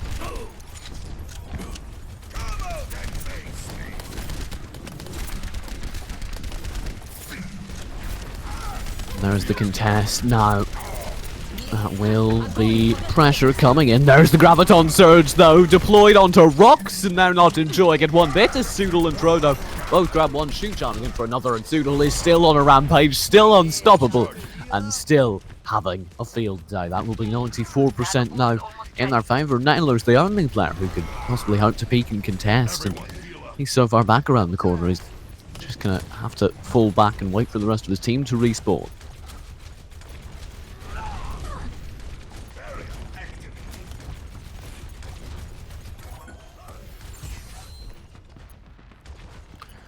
Drodo will be the player on the point now with his Reinhardt shield to hold strong. He's going to try and block. There's the Sound Barrier to open it up for Rocks, but it's instantly countered by Sound Barrier on the other side, pretty much equalising the 2 sides HP. Freed, though, already grabbed the kill. Dids answers back with a kill onto the opposing Lucio, shutting down any healing that could have come out of it. And Claws is the only player here so far in the backline. That's not ideal, and indeed the baits work out. Dids, with 2 quick kills, will lock down the point fight so far. Nailer's the only answer back, and Rocks went from looking so dominant to suddenly looking so very lost. 84%, and the flip has not been answered. 87 almost equalised now from a 94-0 initial capture. Rocks are looking scattered, desperate now as they try and answer back.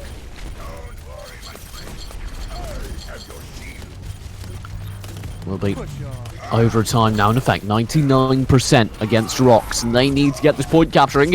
will be able to answer the initial kill. Toxo also doing likewise. This could be what they need to go ahead and flip it at the last moment. That would be heartbreak.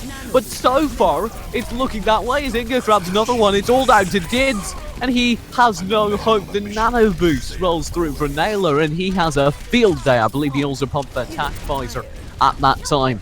And a nano boosted attack visor is a truly terrifying concept that will secure with the very last moment flip. Excellent use of ultimates.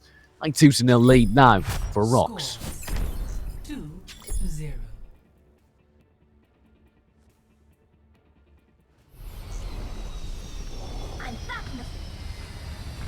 I do recognise once again there are occasional FPS drops on the stream. That's most likely an issue with Twitch's encoding or some momentary internet issues. It's by no means the PC of the streamer, and there's really nothing we can do about it. So we will sit tight and hope that it all rolls past. And speaking of sitting tight and hoping it all rolls past, that's basically the position we've left Dids and the rest of his PGR side, because now they're in a very, very desperate situation. Indeed, Claus will dive into the back lines for Rox, trying to open up Drodo, already taking some mean hits. It's almost crumble initially. It will be free to open it up for his side. Claus diving in yet again with the hammer waving back and forth, but it's free. Grab Dids, and now it's looking like the point fight is slowly but surely grinding away in favour of the Rox side. They will be able to clean up 3, 4, 5 kills and secure the point. On the other side, Dids is this lone soldier, perhaps the 76th soldier, looking for a way to get in, but he hasn't found one yet. My ultimate is almost ready. Oh, turn it up. Here's the point fight coming in. Dids with the opening action will be looking for a kill. He's not able to find one just yet. Toxic should be his primary target, but it's the hammer that waves strong. The nano boosted Reinhardt slamming through the opening lines. Claus hits the entire side of PGR like a wrecking ball and tears a hole. It's absolute obliteration, and it's complete and total victory on the point flip for Rox.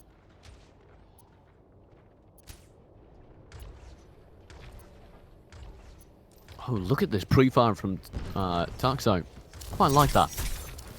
I wonder if it'll work. I don't know enough about the angles to know if he's hitting the correct shot, but I quite like that. That's the thing he's trying, at least. It will be, oh, a nice Mei wall to try and open the fight, but the Mei ultimate answers immediately back. There's so many frozen targets. I think that's a full 5. Only one player remains outside of that, and he's going to be all alone in a moment as the cleanup is swift and vicious. That should be the full team slaughtered yet again. Rox holding on to the point strong, 48%, 50 in their favour.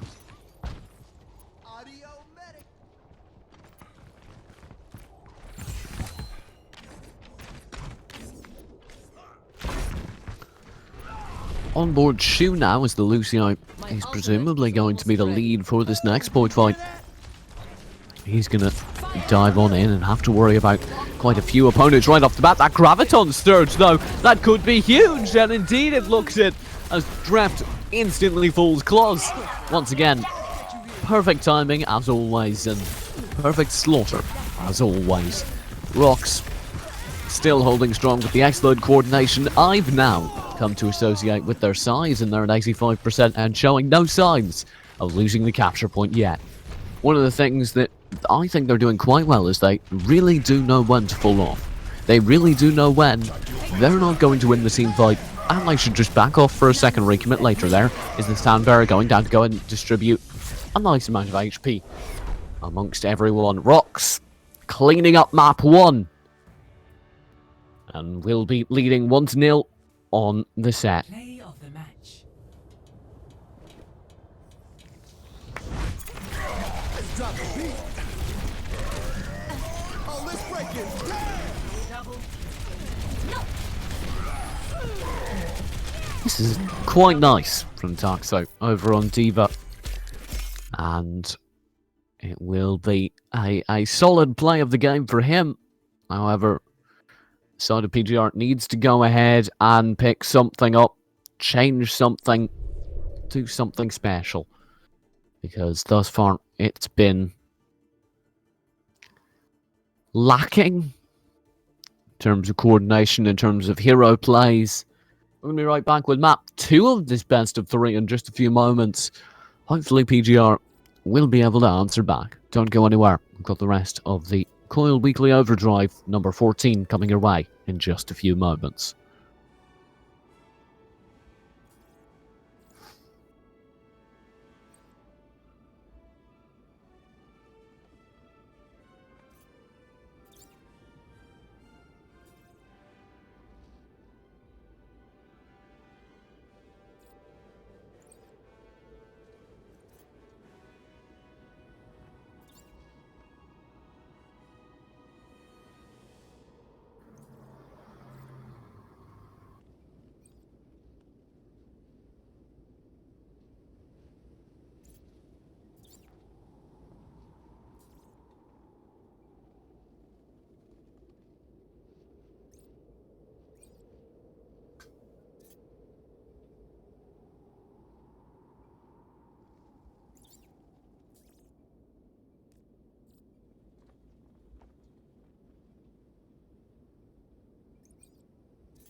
Now arriving at Ilios.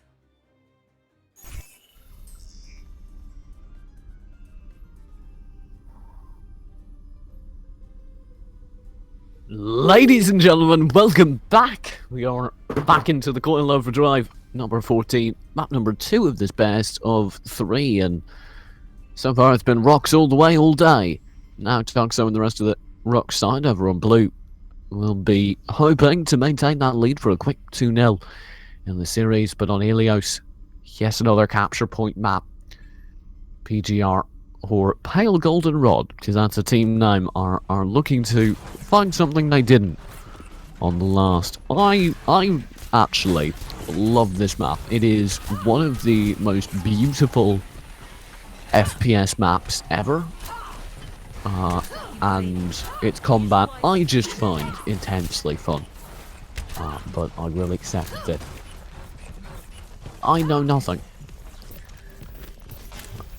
Now, we're going to be into the second map in just a few moments, and the only interesting picks so far are perhaps the Widowmakers to keep an eye on.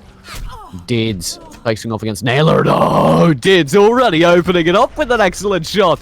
That is certainly worth writing home about. Taxo will be facing off as Dids grabs impulse. He's on an absolute rampage here, and oh boy, is he enjoying it. That will be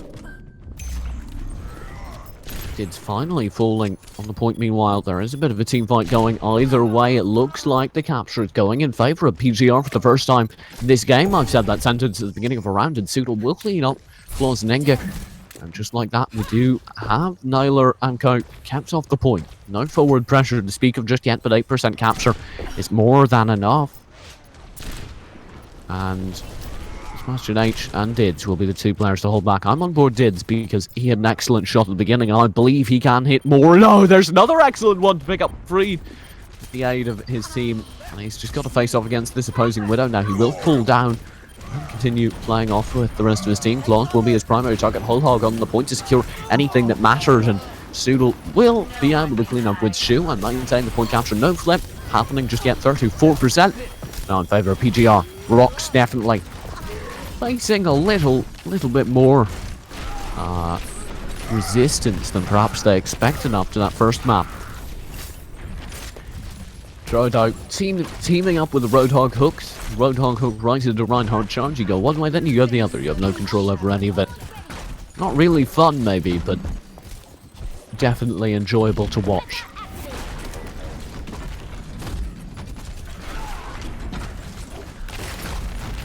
In the backlines, Sebastian H dropping the heal as necessary. Did's already dead from an excellent shot from Naylor. Impulse will be pressing very aggressive with the violent grenade to go ahead and support the rest of his team. Meanwhile, on the point, there's the Graviton surge from Taxo, but oh! It's answered immediately back. No Catalyze can come through for the most part because Taxo is completely shut down by an Earth Shatter from Claus, who's doing an excellent job maintaining the pointer. Sorry, not Claus, I misspoke. I believe it was Drodo with the Earth Shatter to go ahead and save his team. It wasn't enough, but it was certainly an excellent effort, and it secured them an extra few percentage points on the capture, which is now at 89% in favor of PGR. Claus, though, was able to manage the cleanup, and he did an excellent job of it. He will now be able to have an Earth Shatter available at any moment. Excellent use of shield to prevent anything happening from that ultimate. He almost goes off the map, but he does recover now. He's got multiple targets in front of him, but the Earth Shatter will roll through, but he can't guarantee a kill because of that ramp. There's the Nano Boost rolling through, and he will be able to chase down Dids, maybe, and confirm the kill. That Nano Boost, though, has taken him so far out of the way. He does actually have a 1v1 Reinhardt battle, which he quite eagerly leaves. And in the whole meantime, the points is being flipped back and forth faster than I can count. 93% now in favour of PGR as they do manage to capitalise it so far. Trept will be pushing forward, 98, 99% now in overtime, as we do have the objective being captured by PGR, but it's being flipped back at the very last moment. The point clear does come through. And the side of Rocks will manage to buy themselves a little bit more time. Dids grabbing Naylor, though, will perhaps be the opener for the next portion of the battle. Taxo will hold strong, Drift side by side. There's Drodo in the back lines, now returning to the front and pressing further and further forward. Shu now alongside him. Dids will grab yet another opening kill. Taxo answering back. But here comes the point fight. Here comes the action. The trading thus far has just been a distraction.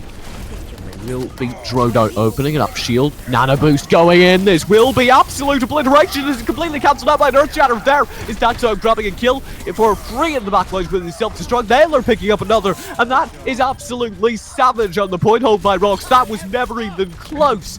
Excellently played. The Nano Boost was shut down by the Earth Shatter and the team focus, and I have no words. That was very, very impressive.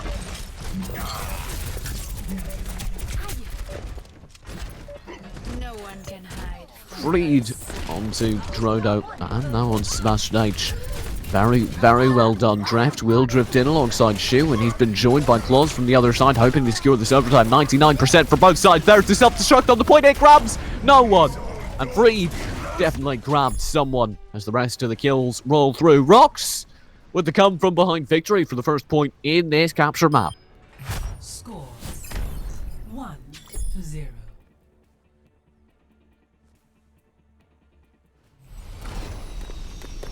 Now show them. Prices coming to town. There's nothing I can think for. Stick together. We will complete our mission.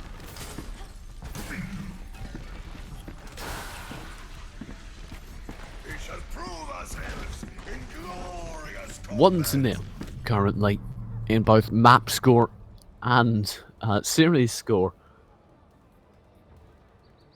in favour of Rocks in both cases. Dids tried his best. It was a very, very impressive player to his credit. Sadly, it wasn't enough, and I don't know if it will be this time either. Dids now on Farah, not Widow. Bleak racing around for this point, dropping a few rockets here or there, trying to make a difference, and so far not able to do so. He does have a close range Tracer, and he will be able to grab the kill onto Naylor. That could be the opener they were looking for, actually almost blowing somebody off the map. And definitely opening up the action onto Impulse. That could be a huge kill, and now Dids has truly, masterfully won this point for his team. 3 kills to his name, and it will be Taxo almost joining those ranks, but sadly, for Dids at least, another player will claim his life. There will be point capture now, 78% in favour of PGR. Dids hard carrying his team to victory, dragging them kicking and screaming over the finish line. I like to imagine him. At least. But hopefully he's working with his team as best he can. Hopefully he realizes that the support of his team is what's making his play work, or in this case not work, as Naylor peeks around the corner and instantly shuts him down. Impulse will be frantically trying to answer back using this Ana to excellent effect, and now he's the nano boost available, and I do expect to see it very shortly dropped onto Claus. Claus would be the optimal target right off the back of that Earth Shatter. He's able to pick up one, maybe two, and the whole time it's just slaughter. Claus with two, Freed with two, and Rocks reclaim the point. My ultimate is charged. Dids now does have the barrage available. Busy punching Farah. Or at least the tiny little sticker of her. I expect to see a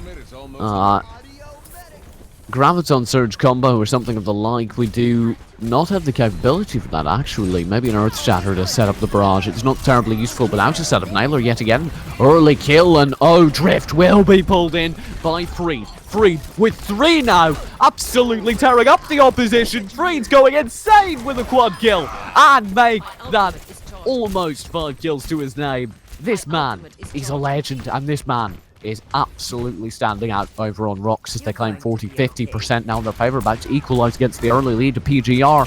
Whole hog available for Freed. Should he decide to use it, they do, unlike the opposition, have the capability to go ahead and pop that Graviton Surge as soon as it's ready, which will be momentarily. Its shoes just sniped by that hook. Please, Blizzard, nerf. There's the whole hog popped early. Freed will be pressing very aggressively before he's cancelled out by a hook from the other Roadhog. He will indeed go down to Drev. That's not exactly the ideal opening he was no doubt looking for. We will now have the pressure of Drev pushing further forward in this kind of upper fight, but that's not really what you want from PGR. Looking at 70% capture, sure they need to clear it out, but also they need to get to the point as quickly as they can. Dids and Zoodle both grab one. Drodo now with the third. This could work out for PGR as they do have the point capture in their hands. There's the flip, and now 40-50% and climbing with 80% was the watermark reached by the other side, and they need to find a way to equalise it as quickly as they can.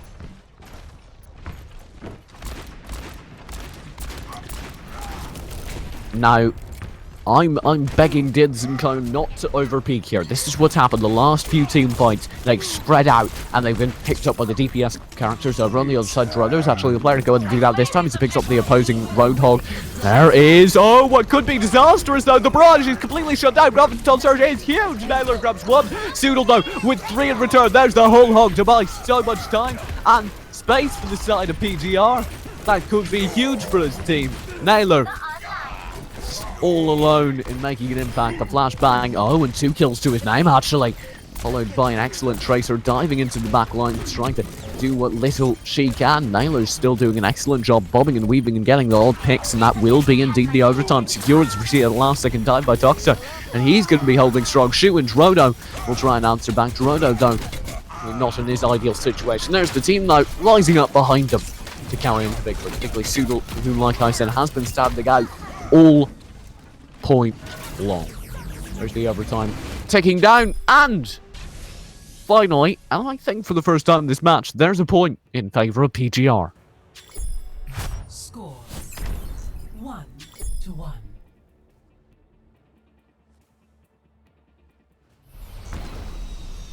I'm back in the fight. Naylor definitely deserving of appreciation over on the other side, both as Soldier 76 and McCree, and I believe Tracer earlier in the series. He has been terrifying, both in terms of mechanical aim skills and also in terms of just his ability to stay alive in situations where he really shouldn't, where he really ought to go down. He's incredibly good at staying alive. Now, this is my favourite of the pick 3, because this well in the centre means so many fun things can happen. It's time to play Who Gets to Stay on the Map? The #1 hit game show, and it's almost not Toxo. He's put in a very awkward situation. Dids will be throwing out what little he can around the outside. Farah, so good on this point, just for her ability to circumvent any of the typical places you'd expect a Farah to be. Claus will peek around the corner, and Strudel will be the opening kill on 10. Now that's answered immediately back by Claus. Impulse though goes down. Freed goes down as well, and it's looking like PGR learned a thing or two, as now all of a sudden they are cleaning up. Strudel grabs Freed. Tuxo joins the rest of his team. And it will be Dids going for the aggressive poke, as the point does go in favour of PGR. And they are looking like serious contenders to go ahead and bring it back. My ultimate is charging. 17% is the capture currently, make that 20. Claus looking for the opener. Oh, Toxo pulled in and taking a lot of early damage from that hammer. Nano boosted. Dids will go into the back lines.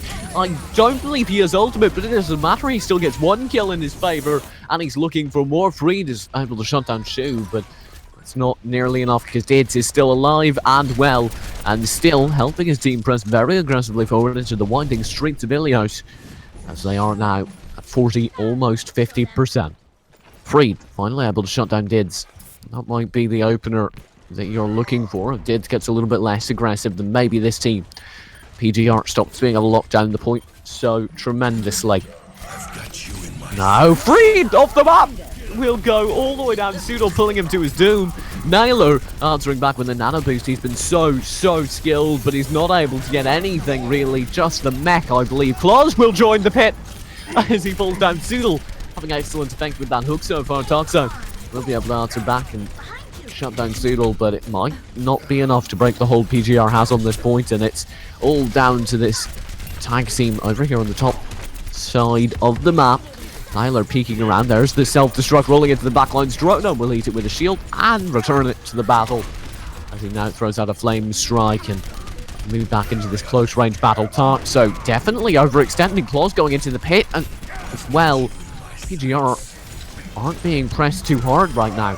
Dids with the attack visor will be able to get a decent amount of damage. Naylor did answer back earlier, but that's not nearly enough kills. It's overtime is already a fact. Pseudo looking for the kill, and he is the only player who can hold, but he's doing such a good job. And now Naylor's joined with the nano boost. That's enough nano boost, and Naylor will pick up 2 kills, will be able to flip the point back in favour of Rocks. And it's 6%, 7% climbing, playing an insurmountable watermark. It seems 99% though is possible.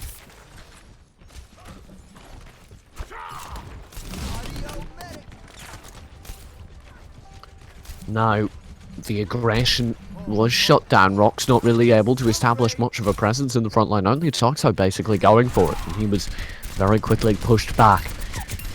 It'll be Rocks on the point, holding as best he can with the shield, but I'm sure that will crumble shortly soon. There's Drift diving into the backlines, perhaps nano boosted. Yes, he is, and he's absolutely looking for kills. Drono has been slammed down by the Earth Shatter, though. Claus with excellent timing on it for Rocks, and that allows Toxo free. Claus all to grab kills, and it's looking like PGR won't get it this time because Dids is in the pit. Drift has joined him, and it will be 49-50%, half of what poor PGR side were able to gain on Rocks in the first capture.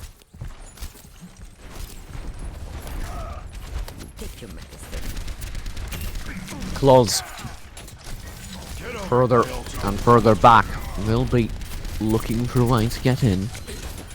Shield won't be enough. There's the self-destruct into the backlines.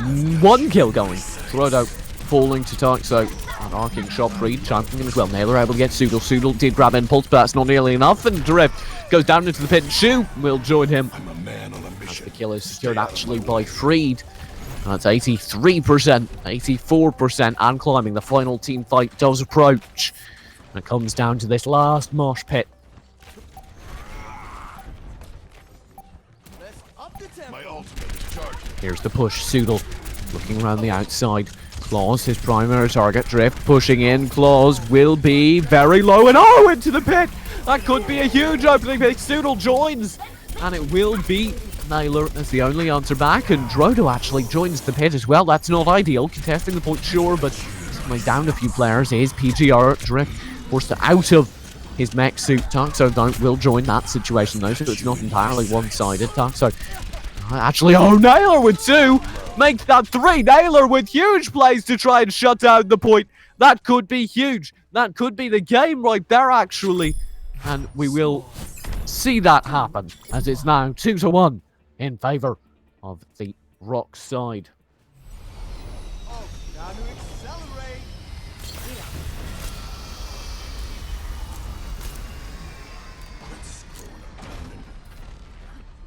Fire reporting. Nothing's gonna stop. And I don't even feel like we need to ask the question of how is Naylor so good? The answer is look at that skin. Fontana, if you can go ahead and get a third person of Naylor, I'd appreciate it. Pump up the volume. I'm just saying, the most American Soldier 76 skin, followed by McCree. There's a pattern here. And he didn't do so well on Tracer, who's, I guess, British. So, there's a pattern. We're back onto this point now. The PGR suddenly are back on the chopping block. Naylor forced to fall back early due to a sudden loss of HP to Ref. We'll be pressing forward with the defense matrix active, but he's being yanked out of his mech. 59, 1 HP left in it. Splitting from it now, his chances of escaping look low. He's doing actually a decent job so far, and indeed raining in the damage. That's a lot of damage for a Team Mech Diva. Naylor has returned to the fight in the meantime and will be helping from the Rock's cause just as much as that Team Mech Diva. Fring joining in as well, and the heals that are distributed are excellently done, and yet definitely deserving credit for that.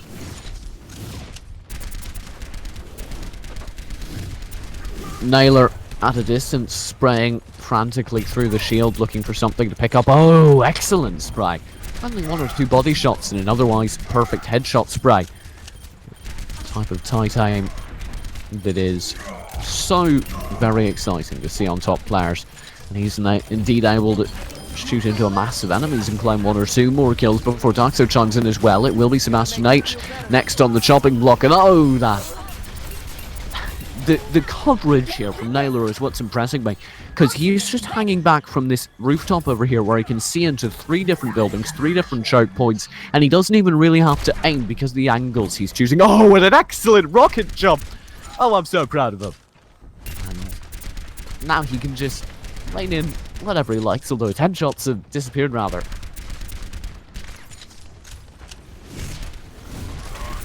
And there's the heals now as he's looking for headshots. He will only get body shots, but oh, the attack boost, the nano visor, all of the above.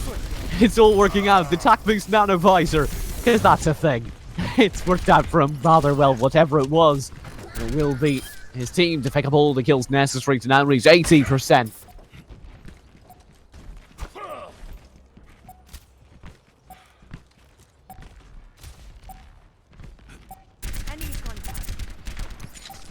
Naylor, they're ignoring him. That's what's upsetting me.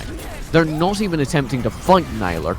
They're not contesting him at all, and that's definitely costing them over on the PGR side, and that's allowing Naylor to just go absolutely savage. Now he's returned to the fight. He's actually taken a fair bit of damage on this close range battle, but he should be able to secure the overtime spent. And as it ticks down, it will be 3-1 and 2-1 in favour of Rocks.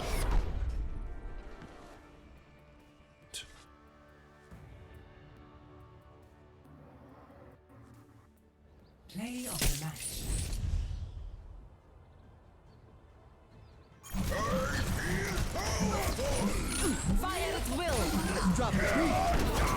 This is definitely a worthwhile point fight here. And Freed, of the 2 Roadhogs, definitely was one that made an impact on the game. Daxo, actually, 50% kill participation. That's a very cool stat. And I'm certainly very proud of him for it.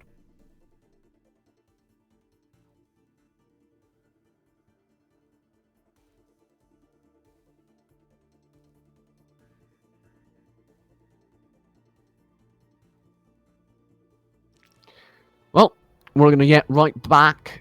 This is the semi-final over. I believe we're going to the grand finals of the Coil Overdrive 14. You just saw how impressive Rocks could be. Well, now they should have to face off against either Vivi's Adventure or Drift Club, and either one of those are incredible teams. And either one they face will push them to the limits. We're going to be right back in just a few moments with our next match. Don't go anywhere. The rest of the Coil Overdrive tournament is happening right here on this page. My name, of course, is TJ, and I strongly suggest that you follow Coil Overdrive both on Facebook, Twitter, Battlefy, and this Twitch channel, and me over on my Twitter at esportstj. We're going to be right back. Don't go anywhere.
Feel that healing beat.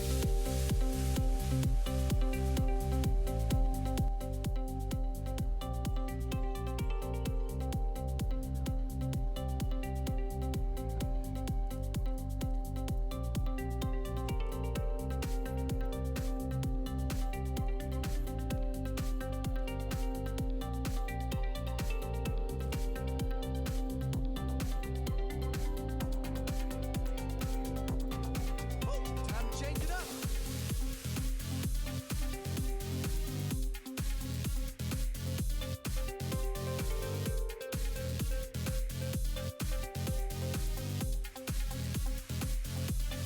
Time to accelerate.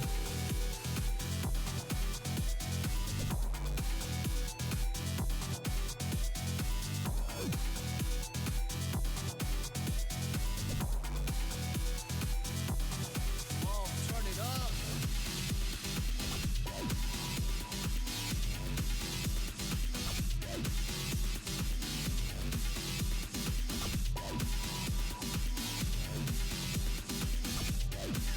F it up.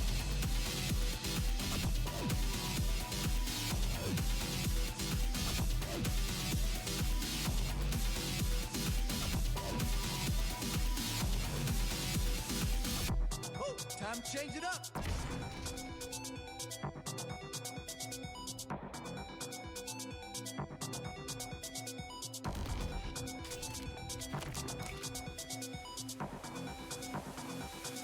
Oh, my ultimate is ready.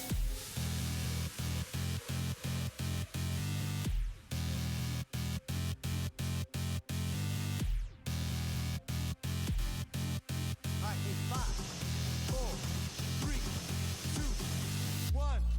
Oh, let's break it down.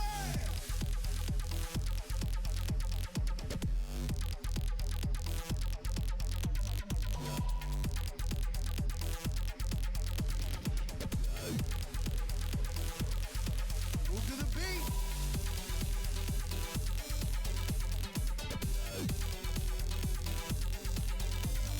Nice one.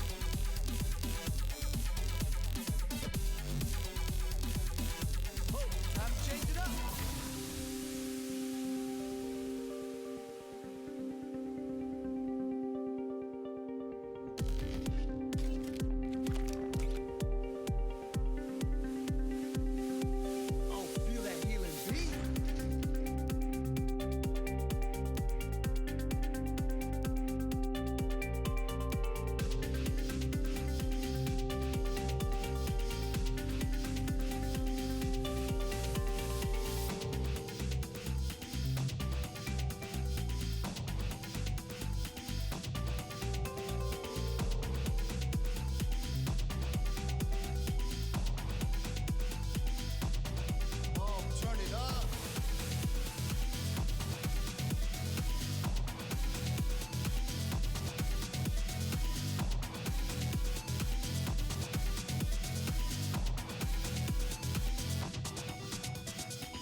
prophets fell in battle here. May they rest in peace.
Never.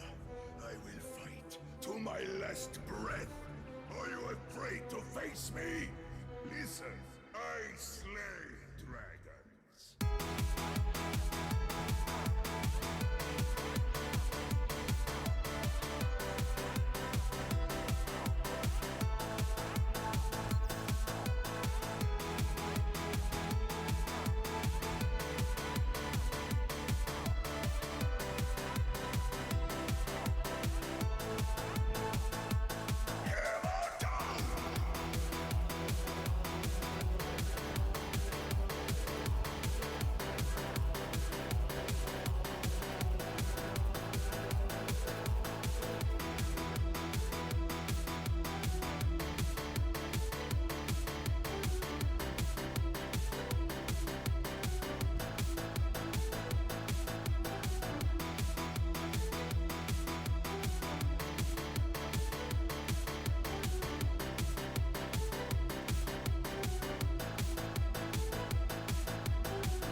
could have built an empire together. That was your dream, not mine.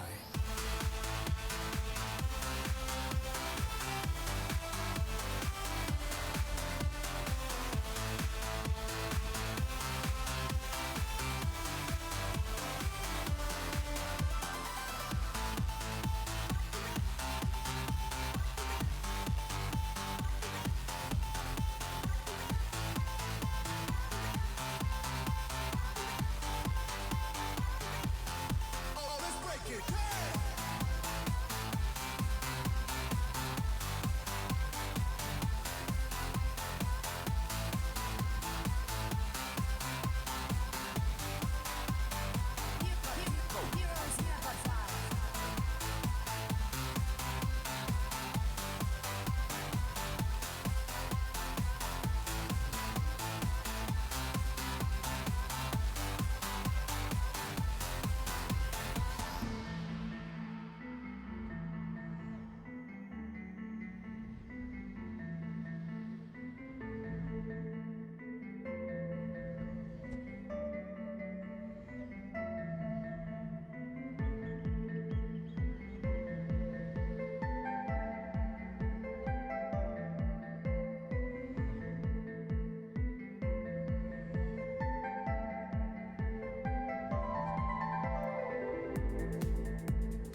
Ladies and gentlemen, welcome back to the Coil Overdrive number 14.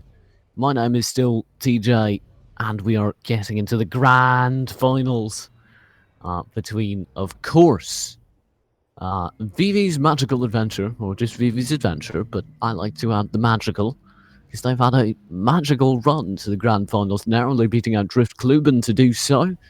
Rocks, on the other hand, stomped their opponents. Had a bit of trouble against the pale golden rod, but still were able to bend them into shape and are now sitting here in the grand finals. We will happily get started in just a few moments. We're just waiting on the two teams to go and sort out. I think somebody's using the toilet or something, but while we wait for them, I'd just like to briefly address something in Twitch chat. During the last map, there was some Twitch chat thought somebody was cheating. Whether or not it's true, which I'm definitely not going to get into, Twitch chat is not the place to discuss cheats. If you do think somebody is cheating, that is a serious allegation that can ruin somebody's chances at playing in esports. So please do give it directly in private to an admin so that they can address it. And of course, any discussions in Twitch chat will go ahead and be timed out. If you would like the contact information for an admin, please do use the Discord channel, which I will go ahead and put inside Twitch chat at this moment, where you can reach out to Turtle, who is a beautiful, lovely, sexy man. My name is TJ, of course, and the production for this stream is being run by the wonderful Huntana, who I'd love if you guys are familiar with the clapper in chat. That's where you type kappa followed by a // Whole broadcast is only possible because of Huntana, who's managing to run the stream. So please do give him a clapper if you can. I certainly would appreciate that. This best of 3 grand finals is being played for €60 and of course goes to Gamers Overwatch ranking points. I really like those Go To Gamers ranking points, and of course the €60 is nothing to sneer at on a weekly basis. That's a fair bit of change. If you are enjoying the Coil Overdrive tournaments so far, they happen every week, and we're looking to keep them consistently at this time on this day. So please do go ahead and follow this Twitch channel so that you can receive updates on this or any other tournaments that Coil Gaming does run. And we will be getting into it in just a moment. If you are missing the map pick stage, it was Nepal, followed by Oasis, followed by Lijiang Tower. We'll be getting right into Nepal as I speak. Traveling to Nepal. So I'm excited.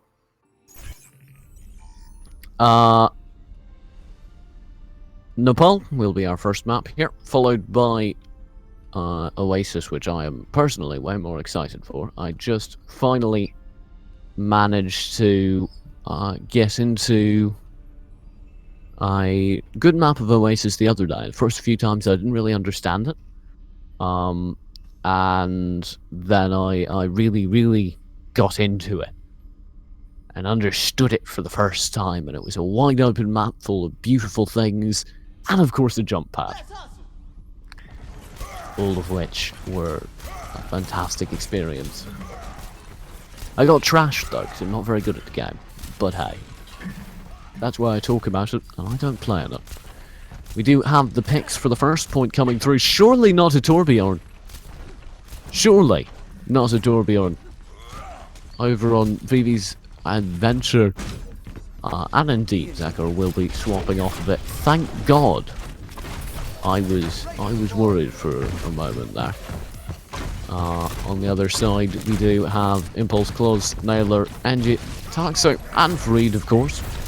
Running kind of standard for their team makeup, and indeed it is a fairly standard meta build on both sides. Perhaps a few less tanks than average over on VV, but we've seen that consistently, so he's pretty much to be expected at this time. First kill goes to Heidi over on that Diva. Will be instantly returned though by Freed and Claus in turn. Hansu on the Roadhog and Lil Sushi.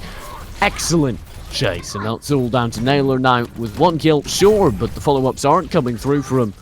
And Freed can't quite make the progress onto the point, which will go 4%, 5% now in favour of this wonderful VV side. Freed actually able to shut down that terrifying Diva of Mumwabadsi, I think is how he said it last time. There's the sleep dart landing. Lully isn't quite having the time of his life just yet. He will be able to go ahead and land that hit he wanted from his Earthquake, but he isn't quite able to finish it off, and now it's Claus all alone alongside Enge and Taxo. We're all side by side on the point. Eli will be chasing an Insector, and Eli both get kills, and this could be the opening for the flip yet again. And indeed, or rather the cancellation of the flip that was about to happen, it will go all the way through. There is 40% now in favour of the VV side. That's not looking ideal for Rox. Here's the push now. Rox looking for the open up claws. Will drive in with the shield, and this is the opening they need, but oh, it's all been shut down by an excellently timed Graviton Surge. It's a complete time wipe. Instantly, the nano boosted Reinhardt does savage amounts of damage, and just like that, we're at 60 point capture, and oh my god, that was insane. That was complete obliteration. Lil Sushi will be dancing around in the backlines here. They've got to be worried about Nailer here over on Tracer, raining in the damage again. There's the self-destruct. Not getting anything. But he will follow up with a kill nonetheless. Lil Sushi does get a kill on the point onto Claus. Anna cleans up Engie. Just like that, we're at 90% capture already. There's Lil Sushi peeking out around the corner and beginning his progress here in this kind of spawn trappy stage, and it's looking dominant. 99, 100% now in favour of VV. Rox perhaps were the favourites to win this after the performance they put on last map in the semi-finals, but this is a statement indeed on the first point of this first map. VV saying, we're here to stay, and we are absolutely worth anything you can throw at us.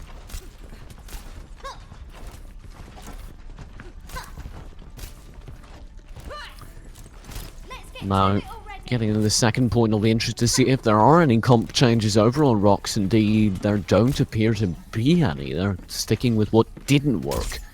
If it doesn't work, don't fix it. Or if it doesn't work, maybe keep banging away till it does. Either way, they subscribe to the methodology, and Nailer will be our primary target so far, as he does have the advantage of that Tracer movement, leaping into the backlines already. We're into the first team fight. Lily Angie trying to drop the healing and speed boost for his team, frantically switching back and forth over here on the Lucio to keep everyone alive the whole time. Though Eli Vogt is just raining in the damage. He's so good on this Zarya. It's working out excellently for him and Freed, who grabs the first kill. Toxa on the other side is trying to answer back, and he's got one kill onto Mumhuati, and he's trying to follow up onto this Diva. Hanzu's mech will crumble, and so will he. Just like that, Zekor's the last remaining player over there for VV, and he's going to run around top, or sorry, for Rocks, and he's going to run around top and stay alive for a moment, but he should follow shortly after. Indeed, Naylor will be there to clear him up. Naylor diving in for Rocks now with the time bomb to claim the kill. 2 to his name. Excellently played. That will be excellent use of time bomb, and he'll now fall back. NG will be throwing out the Lucio Sonic Balls. I don't know what the precise name for those projectiles are. Sonic Balls sounds a little bit dirty, so I don't think we'll stick with that. But he's been throwing it out nonetheless, and he's getting a little bit of progress, and it's like so now, or Chow is always instructed to call him, but I'm not terribly good at doing. There's the nano boosted Diva in the backline, followed by Claus receiving his own nano boost. He still has Earth Shatter available should he use it, but he's just slaughtering the front line without it. Elo Vote will fall, and the point is flipping 38% now back in favour. Maybe I was about to say it was 38% in favour of Rocks, and it was flipping back towards maybe the opposition here, Vivi, but Rocks hold on strong off the back of excellent play from Claus.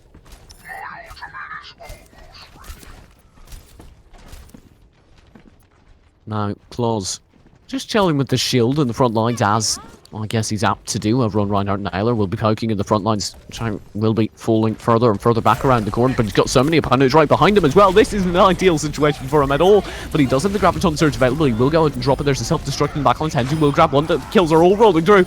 Impulse with 2. Henry with another. Claus grabbing the last, and just like that, it's looking like we're about to hit an even scoreline, as first point was dominant one way and the second's looking dominant the other. Naylor and co shutting down any hope there could be for that retake.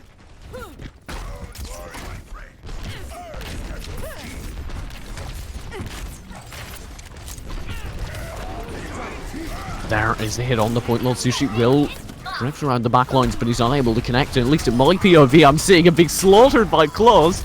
Naylor will be dancing around the backlines. Freed, Claus, Toxa will all be there, and Naylor will run through the whole mess. Just like that, it's tied 1-1 as Naylor and co. The team captain, I believe, over on Rocks, helps them clean up and even it all up.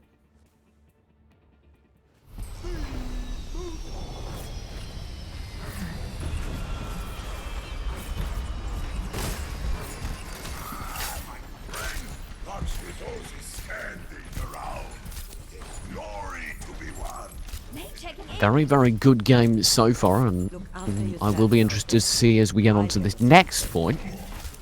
The swap up that just happened. Naylor going off of Tracer onto the hit scan characters he's been so good at all night long, and shifting over to Mei. Definitely a little bit interesting, but I guess if you can land the shots on Mei, it's basically a hit scan character, and now has the advantage of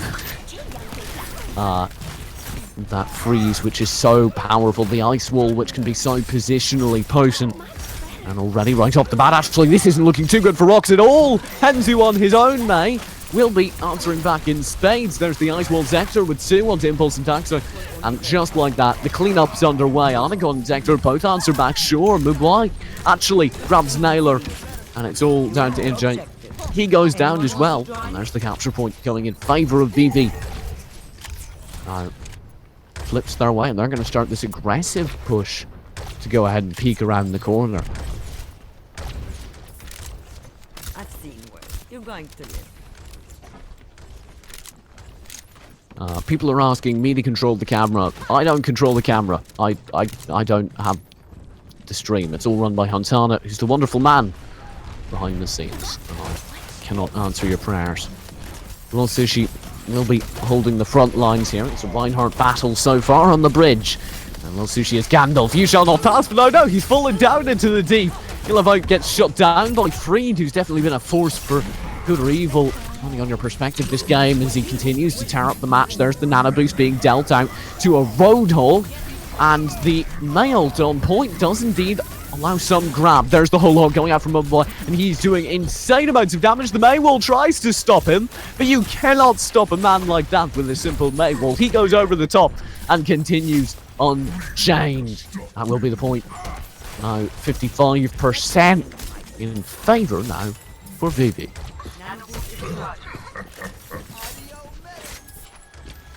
My ultimate is charged.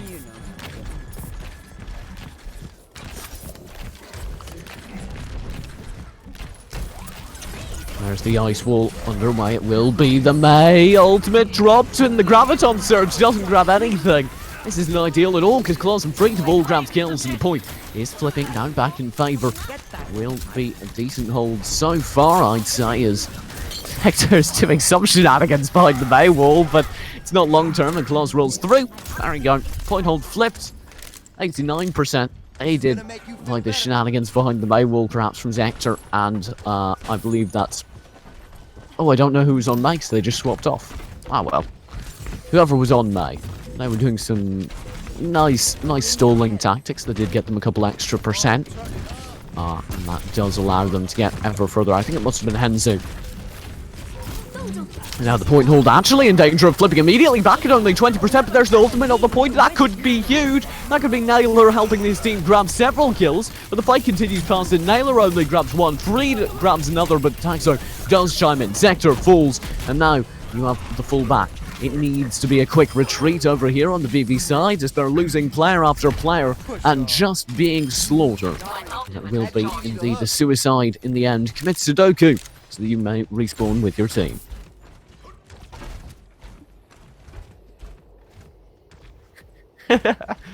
I did sell out my cameraman. I'm sorry, Huntana. I sold you out. Oh, this is my jam. Now, here's the push going in. Maywall actually staggering the push. That could be huge. Naylor could have single-handedly won that fight without firing a shot there. Now the Graviton Surge will attempt to answer back, coupled with an Earth Shatter. That might be what they need, but there's yet another Graviton Surge on the point. He'll have out Henzu. They're all being pulled together, and they're all being slaughtered. It's absolute obliteration, though. The whole hog comes out from Henzu, and it will push Naylor further and further away from the fight, finally slaughtering him.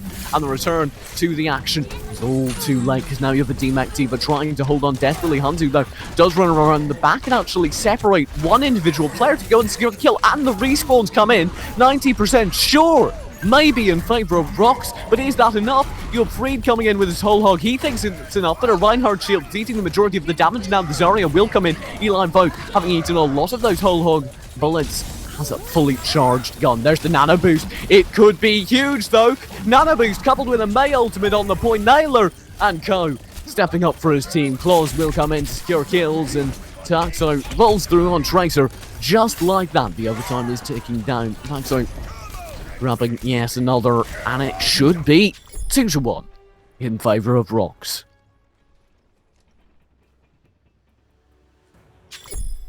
Score 2-1.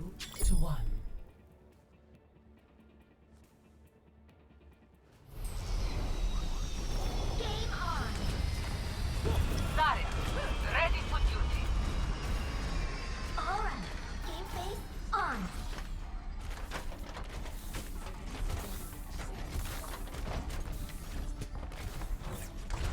Oi! This is no time for standing around. We will be right back into it now. Rolling into our next point here. 2-1 is still our scoreline. But of course this is only map 1. We do have Osiris next, so either way this goes, it's simply the prelude, the first act. We do already have the point being dove in on by Naylor. rolling through the back lines over on Tracer. This is an interesting play. He's going to come in on the flank while the rest of his team goes in and fight. Claw's already trying to cap the point. That means there's no Reinhardt in the action. Naylor, though, has been focused out. The second he peeked around the corner, he got Slink darted, which does still divert attention, so it might still be worth it. There's a nice chain onto Lucio Zector, but he's protected by a Zarya shield for the time being. Still slaughtered, though, and Claws picks up Hanzo at the same time. Losishi does get Claws, an instant return, though.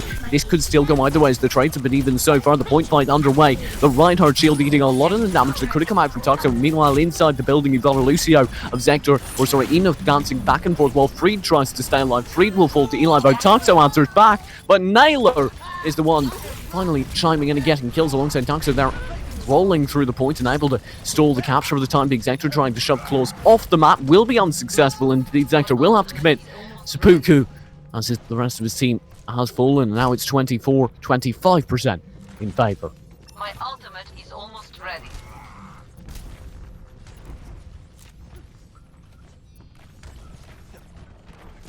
Here's the push rolling through now. Honor God and the rest of Rocks are about to rock your socks off. Sorry, that's VV over there on the red side. There's the Graviton Surge. VV, they're all trapped together, but there's no follow-up. That could have been huge. But instead, they only get one kill off the back of it, which is Taxo. In the meantime, Henzu and the rest of VV are still capitalising. They're still winning. Naylor has been nano-boosted actually on Tracer, but it's not exactly ideal. And Henzu explains why with it. Slaughtering Chain and a follow-up.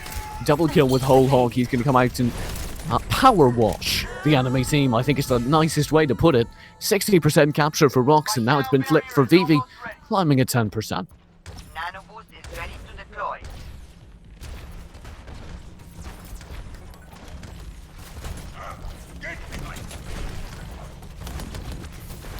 There's the pressure instantly going through. Graviton Surge actually could be huge. Multiple 3-4 people all tied up into it and slaughtered by a Deep Ultimate. Henzu clings up close in the meantime, and just like that, Vivi have held brilliantly onto this point. Now with 32% and climbing, they have at least to 40% before the next team fight rolls through. And look at where Anagod's positioning themselves. Just looking to grab perhaps Naylor as the first person through this door. I'm blown away. And will be the sound barrier rolling through in favour now for Vivi. They've got a nano boosted Diva 2 diving into the backline move right.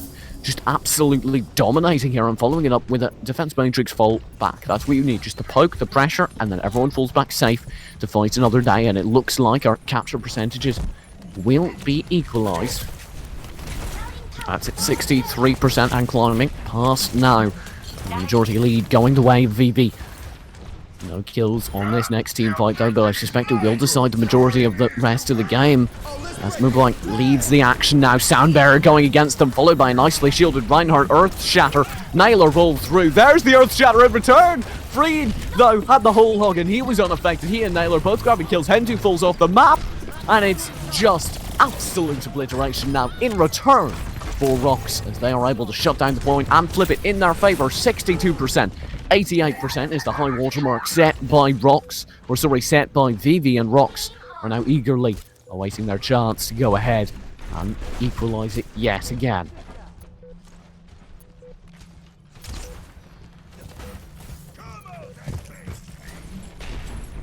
The White leading around the outside, going ahead and throwing out the Diva defense matrix. In the meantime, we will have the dive into the backlines. There's the Graviton Surge. That could be huge if it's capitalised on it. Indeed, there's a nano boosted Reinhardt tearing through the backlines. That's Claws. Impulse chiming in as well. There's the Earth Shatter to round it all off, and the team kill should come through as Claws cleans up. The spawns aren't really that staggered, but it really should matter because we're 99-100% off the back of that excellent domination with Graviton Surge and Earth Shatter and a nano boost. And there will be Rox taking up this first map. Play of the match. And I do believe I know exactly what this is. And yes, it is! It is the nano boosted Slaughter, followed by a lot of normal damage. It was impressive either way. Both Reinhardts definitely showing up, and the best part is this is only map 1 of a best of 3 grand final. We're going to be back between Rox and Vivi's adventure in just a few moments in the Coil Overdrive number 14 grand finals on Osiris. Don't go anywhere. We're going to be right back.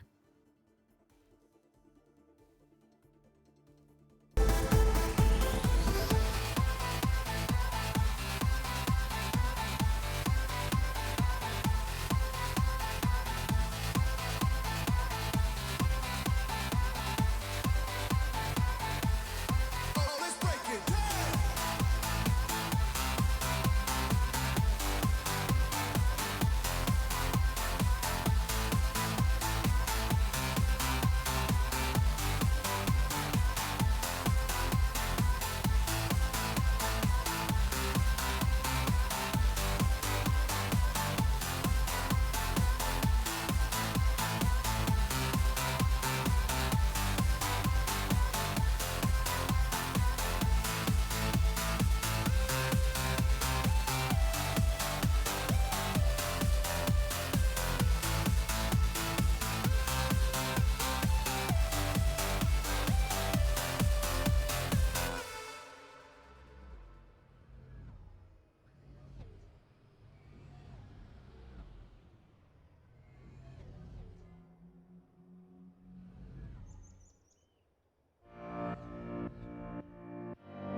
When I'm queuing up on my own, there's always that one road that no one ever goes.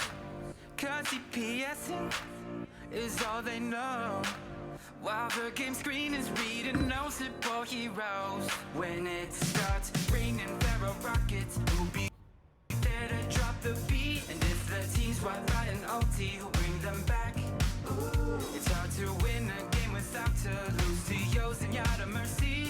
We don't need 6 offense heroes to attack.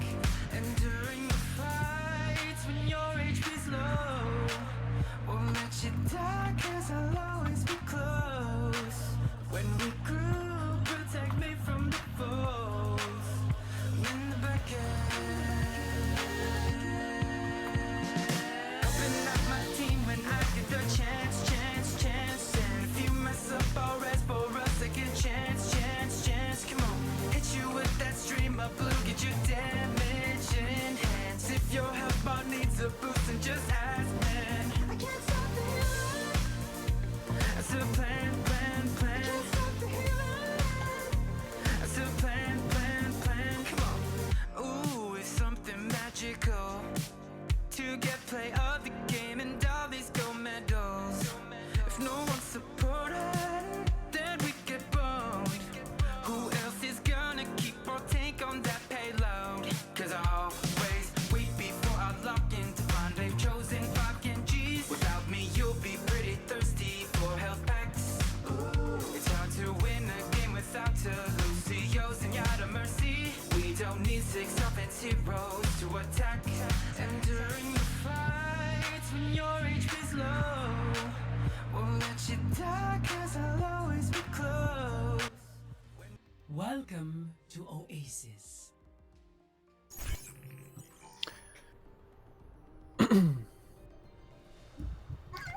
Ladies and gentlemen, welcome back. We're on Oasis, not Osiris. I said Osiris.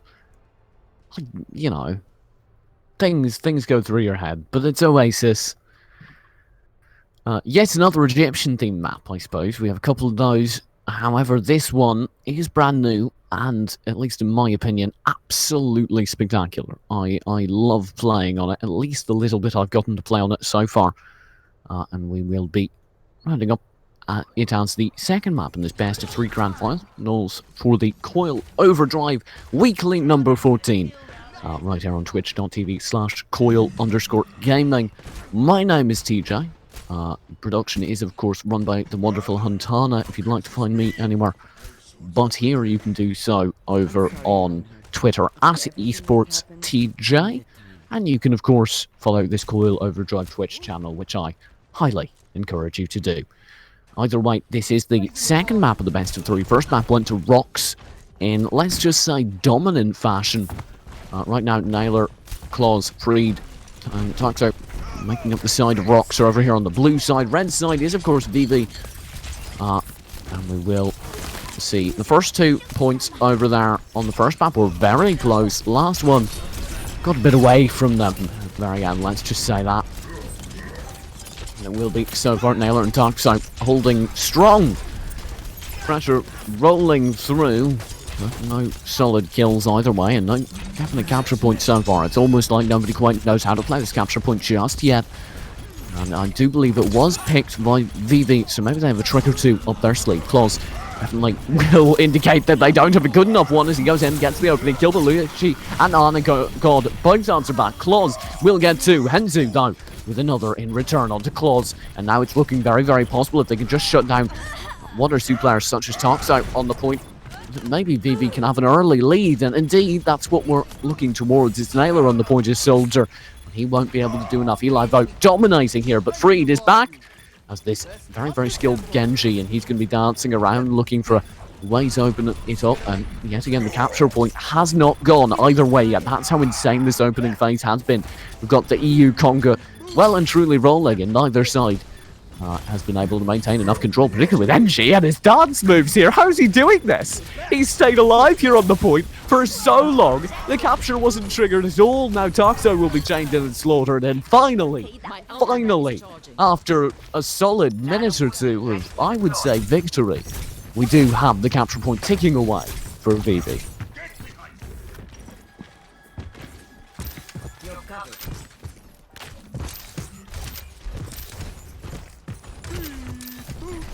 Now, we'll get in here for this first map, or for this first point to the second map, I suppose. And there's Claus and Toxo all chiming in already. The nano boosted Reinhardt will get away. There's the Earth Shatter from Claus, but it's being shut down as Rock's nano boost their very own. And oh, Rocks are angry. And, oh, sorry, VV are angry, and Rocks are slaughtered as Naylor will join the rest of his team. And wherever they've gone last time, this was the case. NG danced around on the point for a very long time. There's not much point him doing this now. He's basically just staggering their spawns because the point has already been captured, which means it ticks away regardless of ACPs here. So now we have incredibly staggered spawns, and I don't like this at all for Rocks. 59-60% now in favour of VV, and they're quite happy to go for this chip game because they know that they can win it. They have a definite disadvantage in ultimates, so the longer this chip game continues, the more they charge up their ultimates, and the more this next team fight becomes even. There's the Graviton Surge already rolling through for actually both sides. Two Graviton Surges simultaneously, but the May does mean that Claus and the rest, oh my god, and the rest of this poor Rock side were the ones that were majority capitalized on off the back of that Graviton Surge, but it still didn't mean anything because Freed came through along with Toxo and Naylor from the backside, and despite their team falling to an early Graviton Surge, they were more than capable of cleaning up the manual ways, and that meant they were able to capture the point 14-15% in favour of Rocks.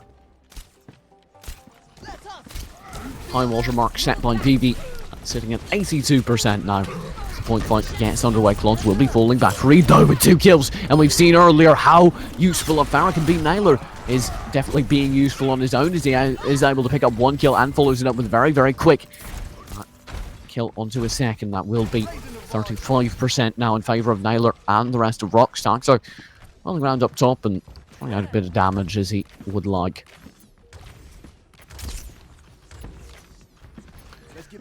45%, climbing almost to past half of that high water mark we mentioned earlier. Rock's doing an excellent job holding on so far. There's the shielding going out to Claus. Nano boost following through. Zarya very happy following in the wake of Claus' destruction. He grabs one for the Earth Shatter. That's an immediate answer back from Lusushi, but he's been slept by the Ana. That could be huge, and indeed it is, as it means Impulse is able to secure the round basically for his team. Now climbing at 65%. There should be maybe one more scene fight left in it, and it all came down to that one sleep dart landing. And that's perhaps the power of Ana. I absolutely love watching high-level Ana's manage to land sleep darts at the right time. It just changes the course of rounds.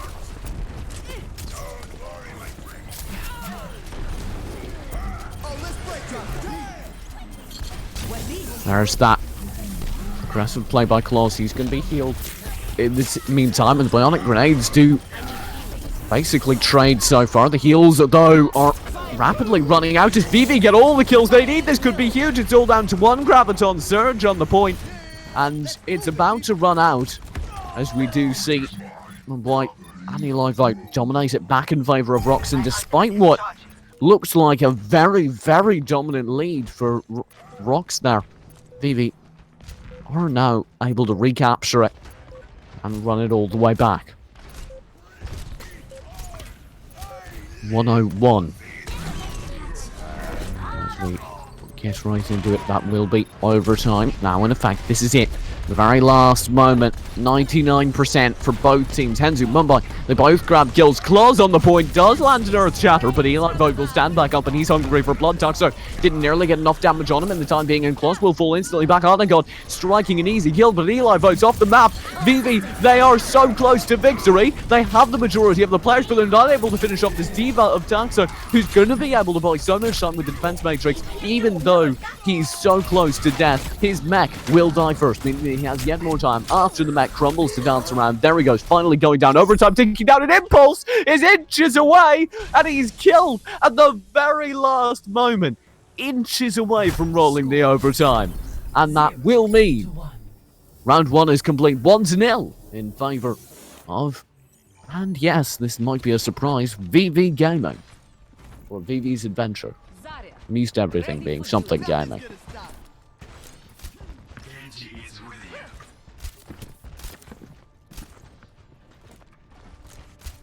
Empty your mind. Focus on the task at hand.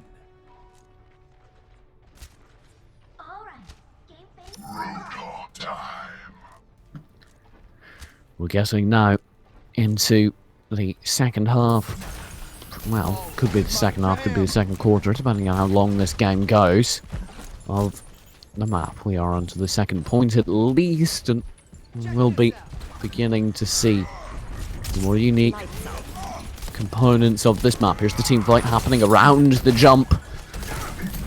My favourite component of the map, at least. Claws will be beginning to fight back and strafing around the corner. He's got the shield up so that he can get this loop-de-loop complete, but Henzu gets the first kill. There's the jump pad being used so that you can see some healing and damage being rained in from above. Anagod will be the victim of that healing and damage. Toxo does grab Mumbai over on McCree. That could be a very, very key first kill. Anagod grabs Toxo.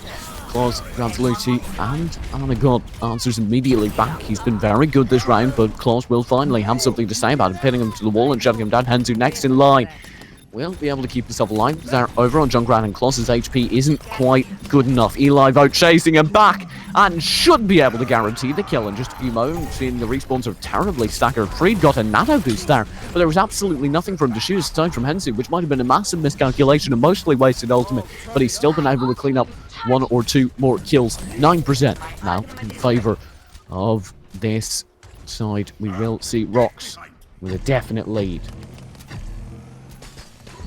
My sound barrier is almost ready.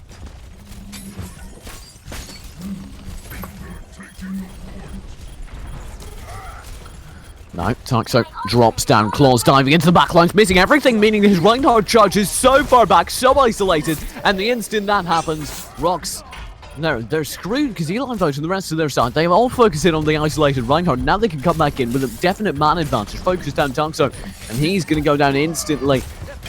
Will be just like that. Freed all alone, does chain one in versus Henzu, but Henzu is quite happy to be chained in. If he can answer back, he's going to be able to grab Naylor as well. I believe it'll be just like that. Naylor dancing around will be able to actually escape, but there's only so much good that does as the point flips only 54%. You say only, but it's substantially less than we've been seeing on most of these point flips. Come out and face me. Oh my god. And the rest of his team will be hanging out on the raised portion of this, dodging Roadhog hooks for the most part thus far. I'm excited to see a fight happen around this jump pad. There is a raining from above. Ziva ultimate that doesn't unfortunately get anyone. Freed's whole hog will be mostly wasted as well, and the Henzu will fall to it. Kills are traded evenly yet again so far as Impulse falls to was she. However, Toxo did grab Anagon. Naylor grabbed Eli Vogt. Toxo onto his second, and now it's folding for Rox as they do manage to flip the point yet again. Only 38% was captured in the interim, meaning that the point capture will continue climbing now. Not in favour of VV, but Rox are looking happier and happier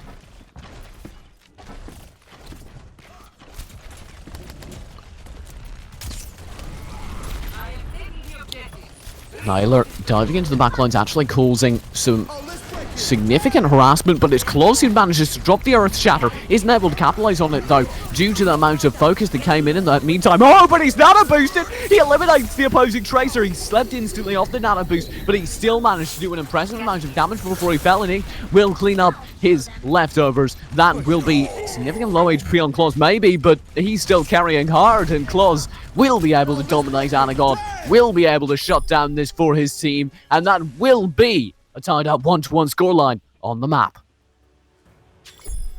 Score 1-1. The adventurers over on VV cannot be happy about that, to say the least. I'm sure they're, at the very least, disappointed. Because they've got so much, I don't know, potential. That'd be the nice way to say it on the stars, and it looked so good. They scraped their way through a very close-fought battle, and the second Rocks really got dominant control. They just shut it down. Impulse, well now, have the heals necessary, throwing them out front target to target. Claus leading the way into this next battle as the Reinhardt of the team. Talks out on the flank though, this could be huge, and actually he almost shoves people off the map. Either way, he's got significant damage, dodging the majority of the Reinhardt charges. This is excellent movement and returning instantly to the battle, able to shut down the mech. But Zekor is able to get the first kill. Eli Void chiming in as well, and despite all this, despite Taxo's heroics, the fight is going dominantly against Rocks. We do see the point captured now by Zekor and the rest of VV.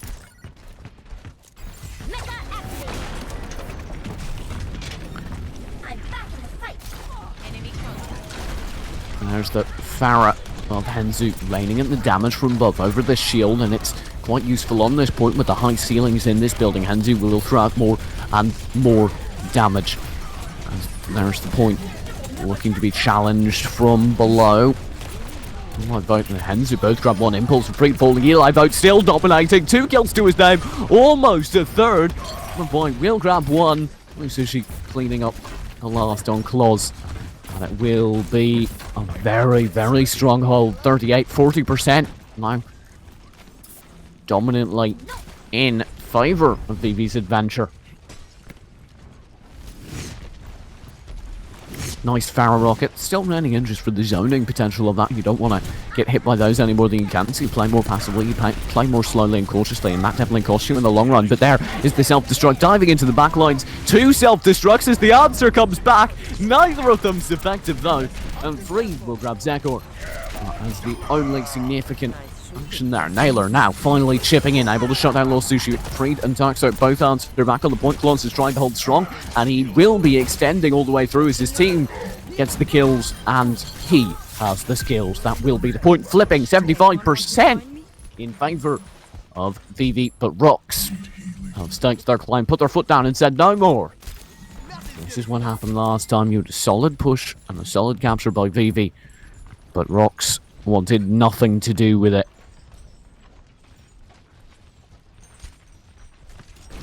Now we're going to get into it, and it will be a peek around the corner.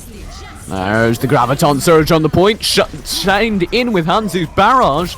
Will only get 1 instant return though. Claus is angry and he's got the Earth Shatter to prove it. Freed will clean up with the whole hog. Anagon crumbling, can't even use the nano boost in time, and it will be the Diva on the point, shutting down any action as it's a form of play. I hate this trick, I really do. I know I've said it before, and I know it's the right call, but I feel bad about this trick. It just seems mean. I know I'd rage if it was done to me.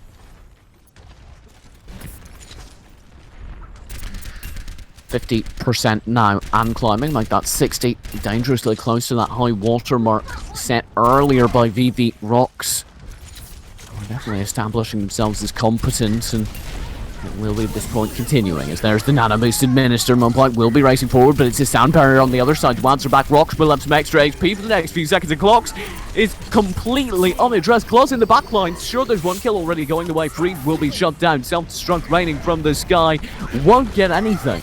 Claws falling further and further back. We do still have his Earth Shatter, and there it goes, rolling out instantly, shutting down Eli Vote, but he stands right back up, and he's still very angry indeed. Claws still with a decent amount of HP, but that might change because the rest of the team falling around him, and there's the D.Va to chase him down.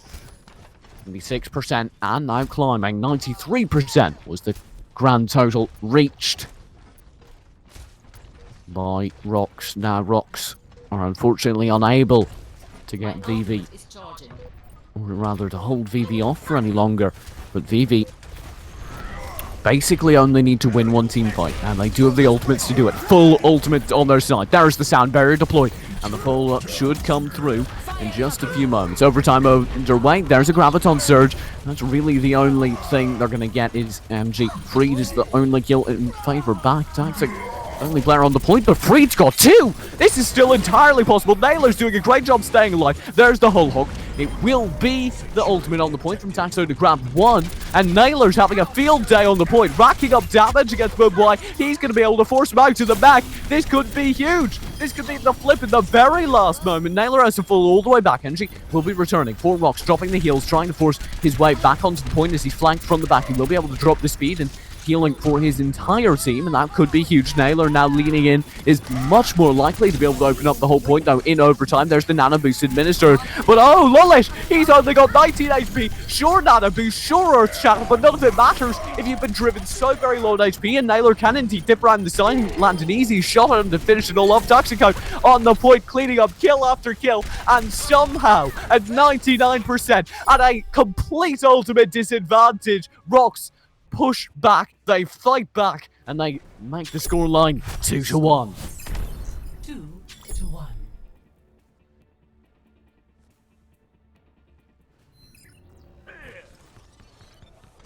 And Rox now are at match point and tournament point, as they only need one more capture point, and they do drive it all the way. They do secure the Coil Overdrive number 14, €60. And the Ghosted Gamers ranking points.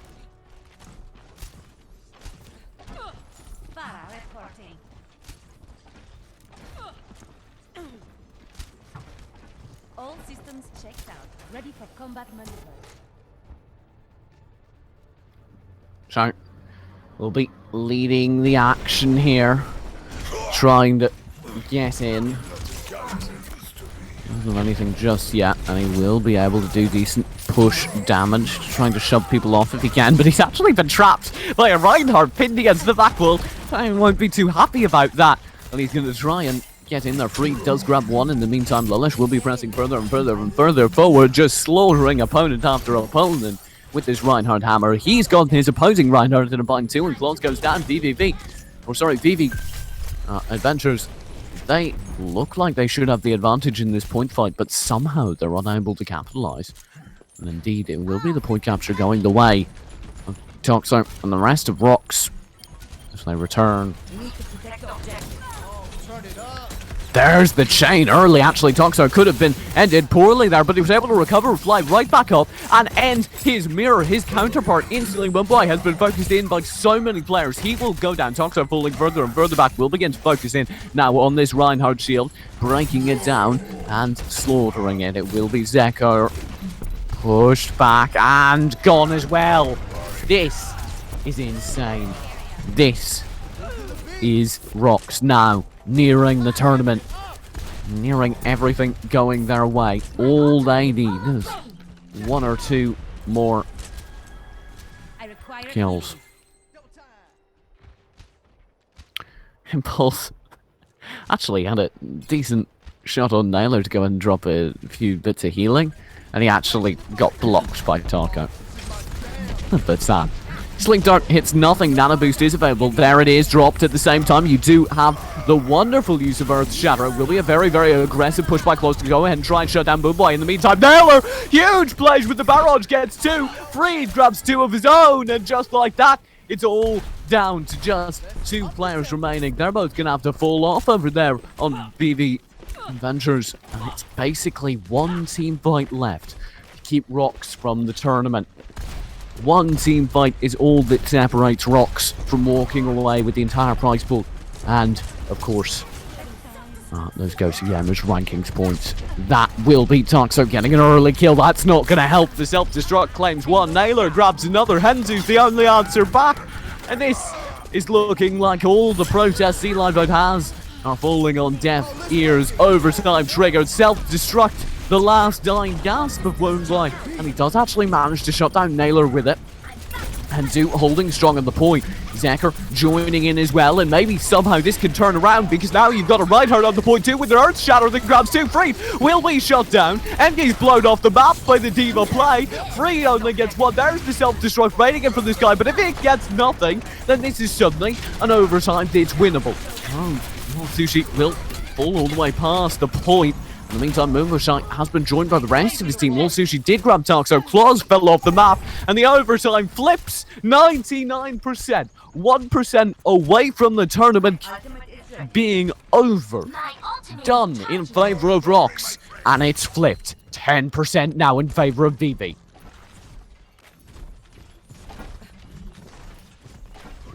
Here's the push. Toxo, Claws.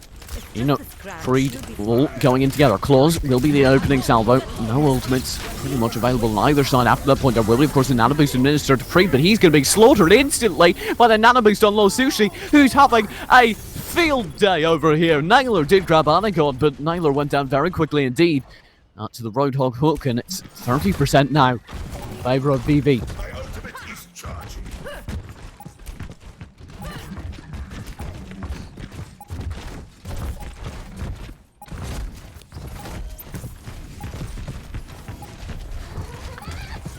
Here's the push. Perhaps ready to go through. Will be Darkseid Claws pushing around the corner. And the self-destruct going into the back lines. Didn't grab any kills, but it did guarantee separation and a decent amount of stalling. 62% now is the capture for VV. This is suddenly very possible. Going from 99% to a very possible comeback is definitely surprising, but very possible isn't enough. You need to secure it. There is the sound barrier to save Low Sushi's life as he stands back up. It's not enough though. Self-destruct will rein in and might claim another. It doesn't quite, but Eli Votes drops so low.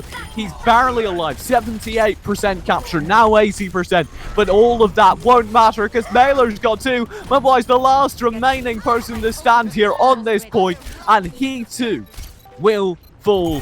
That will be the flip. That will be the overtime ticking down. Low Sushi barely tags the point, securing more overtime. Now joined by Anagon, but the barrage shuts 1-2 down from Naylor, and that will be Eli Vote dashing in on the Tracer as the only hope for his team, running back and forth, trying to keep his team's dreams alive because the tournament is on the line, and he's done it. He's bought enough time for Henty to jump on in here as Roadhog dropping the self-healing. He's going to be Reinhardt charged off the point. Mumbai will be forced out of his mech, and where is the next person?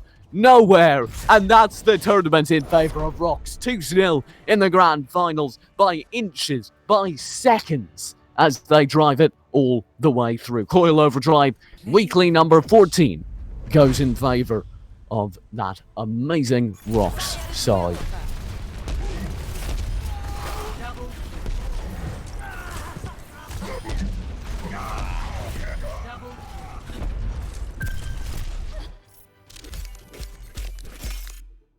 And thank you very much for watching indeed. My name has been TJ, and once again, if you'd like to find me outside of this broadcast, please do so over on twitter.com/esportstj or at esportstj for short. If you'd like to watch more of the Coil Gaming tournaments, we're aiming to have them at this time every week. You can find the link to sign up below the stream, and you can find all of the information you really do need to go ahead and watch them on this stream. Please do go ahead and follow it so that you can keep abreast of all developments.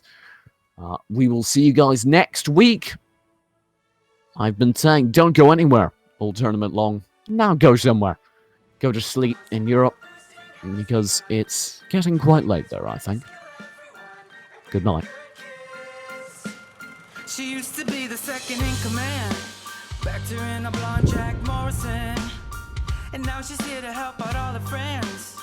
Never the one for retirement. The type of dart that she's gonna load is dependent on if you are friend or foe. She said if you wanna win, stop running around, take your medicine. When Anna said that it was okay, Anna said she had us in her sights and started shooting at us from behind. behind, and it was okay. Anna told us to be good kids. She said that once another boosting has begun. Don't be wasteful and just kill everyone. And we were good kids. Some people wanna go around the map to flank it, but then end up taking a nap. I don't think the enemies understood that healing the purple bars will do them any good. If you're caught in the blast, then don't worry, because it only shows the bad guys no mercy. If you her favorite, then you'll be sorry, cause nobody messes with an Amari. When Anna said that it was okay, Anna said she had us in her sights and started shooting at us from behind, and it was okay. Anna told us to be good kids. She said that once another boosting has begun. Don't be wasteful and just kill everyone. And we were good kids. Takes care of everyone like they're her own. If you're in a fight and struggling, you're not alone. Just hang on, you're getting sniped. You're getting healed up by Anna Amari. So if she's got you in her sights, then you'll be okay. Yeah, you'll be okay.